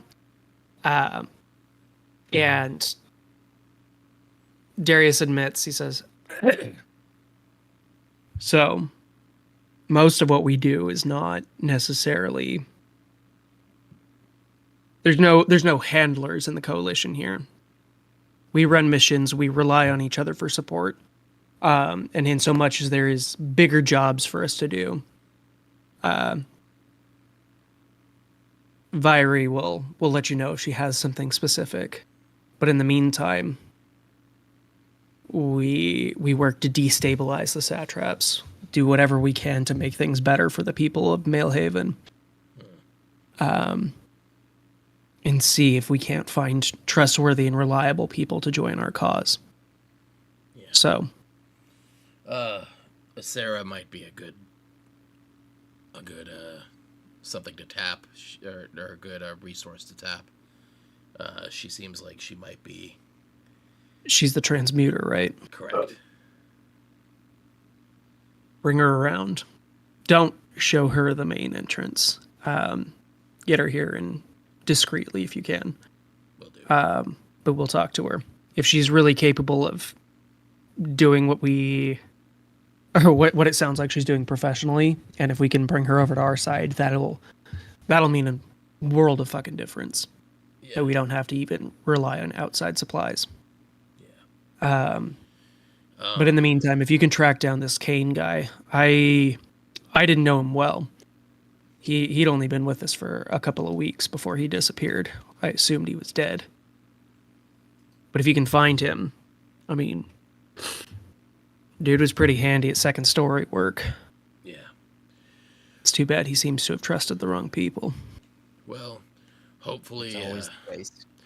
hopefully if there's an investigation into Oakroot's lab and tunnel system, I'm hoping that Did you find anything useful down there? I mean, I'm not saying that we should kind of turn their weapons back on them, but I wouldn't mind sending some of that shit into the Aegis headquarters for lack. Being honest, I guess some of those spores and mushrooms they had could be useful against them. Could we cultivate like a whole because spores or seeds, right? Like we could cultivate the mushrooms that they were growing down there from probably what's on our clothing. We could try. Do you have any druids or anything that might be able to use these spores?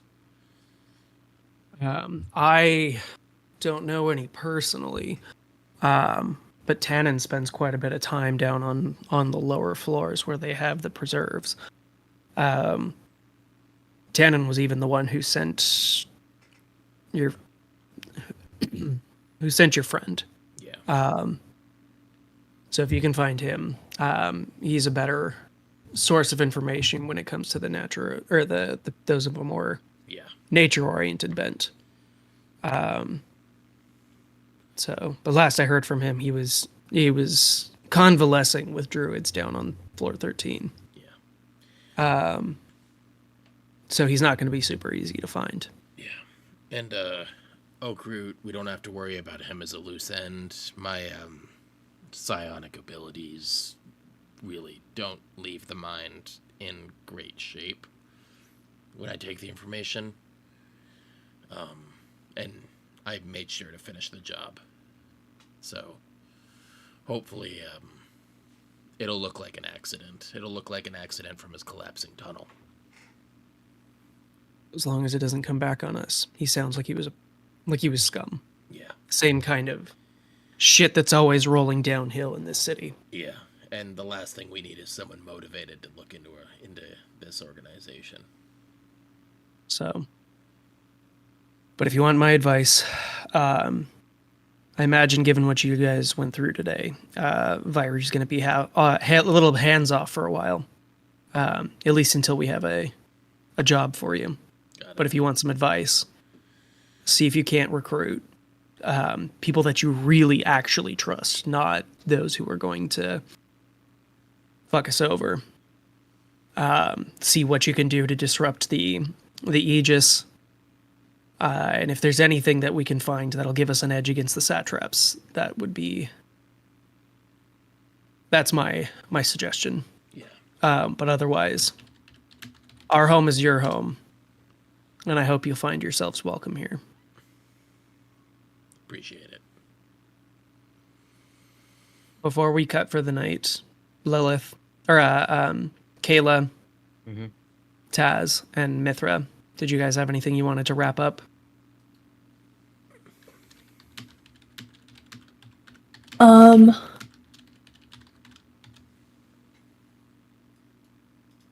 Mithra would kind of, as after Road shared all the information, she would share the items that we did get. And more just kind of as a side project, she'd offer the Helm of Telepathy to Kayla. Be like, I feel like it could be a fun... maybe fun's not the right word right now. It could be a good diversion to rework how this thing looks. I mean, I'm not much of an armorer, but I'll see what I can do. Yeah. I'd have to go back to my shop if I wanted to make any real changes to it.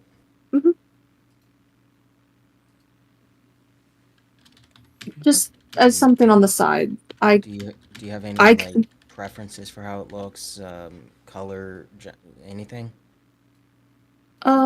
Something earthy. Something earthy. I'll see what I can do. I'll take this if no one minds, and he's gonna take the extending pole. Oh, also, bar any objections, I also, the helm is more just a thing that I thought maybe we could work on together, because I can at least tell you what parts not to tamper with, so it doesn't mess up the enchantment. But these gloves, I feel, could be useful for you.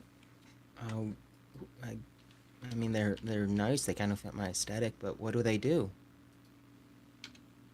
You are a very dexterous person. This makes you even more dexterous. I mean, I guess I could always use that. Thank you. If we ever need to break into somewhere, you're our gal.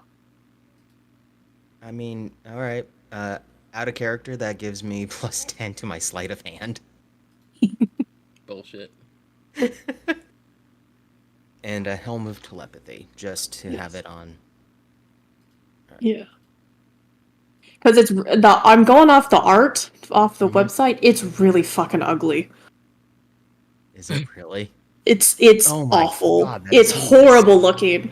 But I Sounds feel awful. like with Kayla's specialities, even though it's not like a perfect match, we could be like, we can make this look better, surely.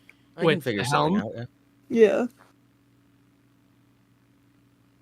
Yeah, Jewel had a helm of telepathy, but it wasn't styled in that way. It was more of like a headband with feathers on it because it was like it was from the Tomb of Annihilation. Mm. So it was This in is that area. Mithra's attempt to bond because she's like, I can tell you, like, I can tweak with the enchantment while you make it look good. I can do that. Rhoda's gonna work on like he's gonna grab like he's gonna steal like one of the spare like hammocks from this area, and he's gonna like start like figuring out a way to attach it to the pole so he can like just stick a hammock up wherever he can.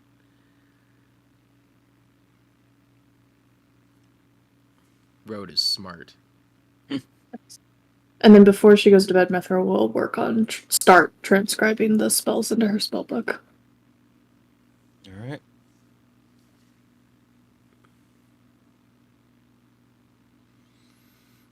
Cool. All right, guys, we're gonna call it there for the night. And perhaps next week we'll be a little more upbeat. Maybe. Well, you were the one who stomped on our hearts, Garrow. It's for out of character. Yeah, we're yeah. I wasn't trying to like make everybody say it. I was trying to give Ashley a heroic out. Well, yeah. Lame. Oh, no, I'm not criticizing. I'm just saying. We're all depresso espresso now. Yeah. Yep. Oh, did you really? Did you just to do the Hey, Huh? you know what? As of right Too now, soon. we're all up Too studies together. soon. R.I.P. Espresso. Huh? What's up? espresso just fucked off to the Feywild, and you said espresso. Oh, shit. Espresso. I completely didn't even mean that in You that way. goof. Good job. Oh, I am a heartless asshole. Anyway. Yeah, we don't have a lot of people left because it's a little late. MVP Yeah, of the okay. session, 1 vote for Road, Oh. 1 vote for Kayla.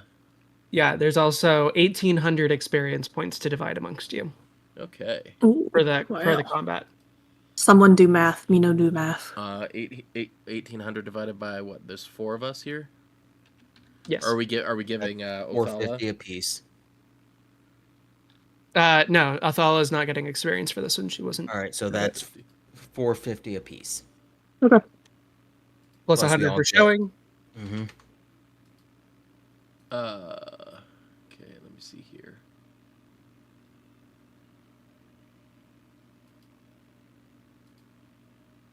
What are you guys' experience currently at after the 450? Hold on. At 3,868. Yeah, and then we got 100 for showing up. Mm-hmm. Yes. Hold on. Let me do math.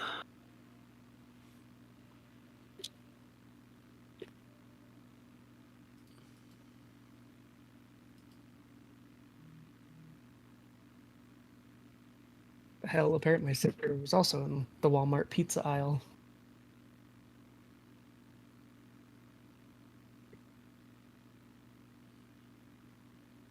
Yeah. What did you say you were at, Kayla? 3,868. Yeah, that sounds alright. I'm 3,798.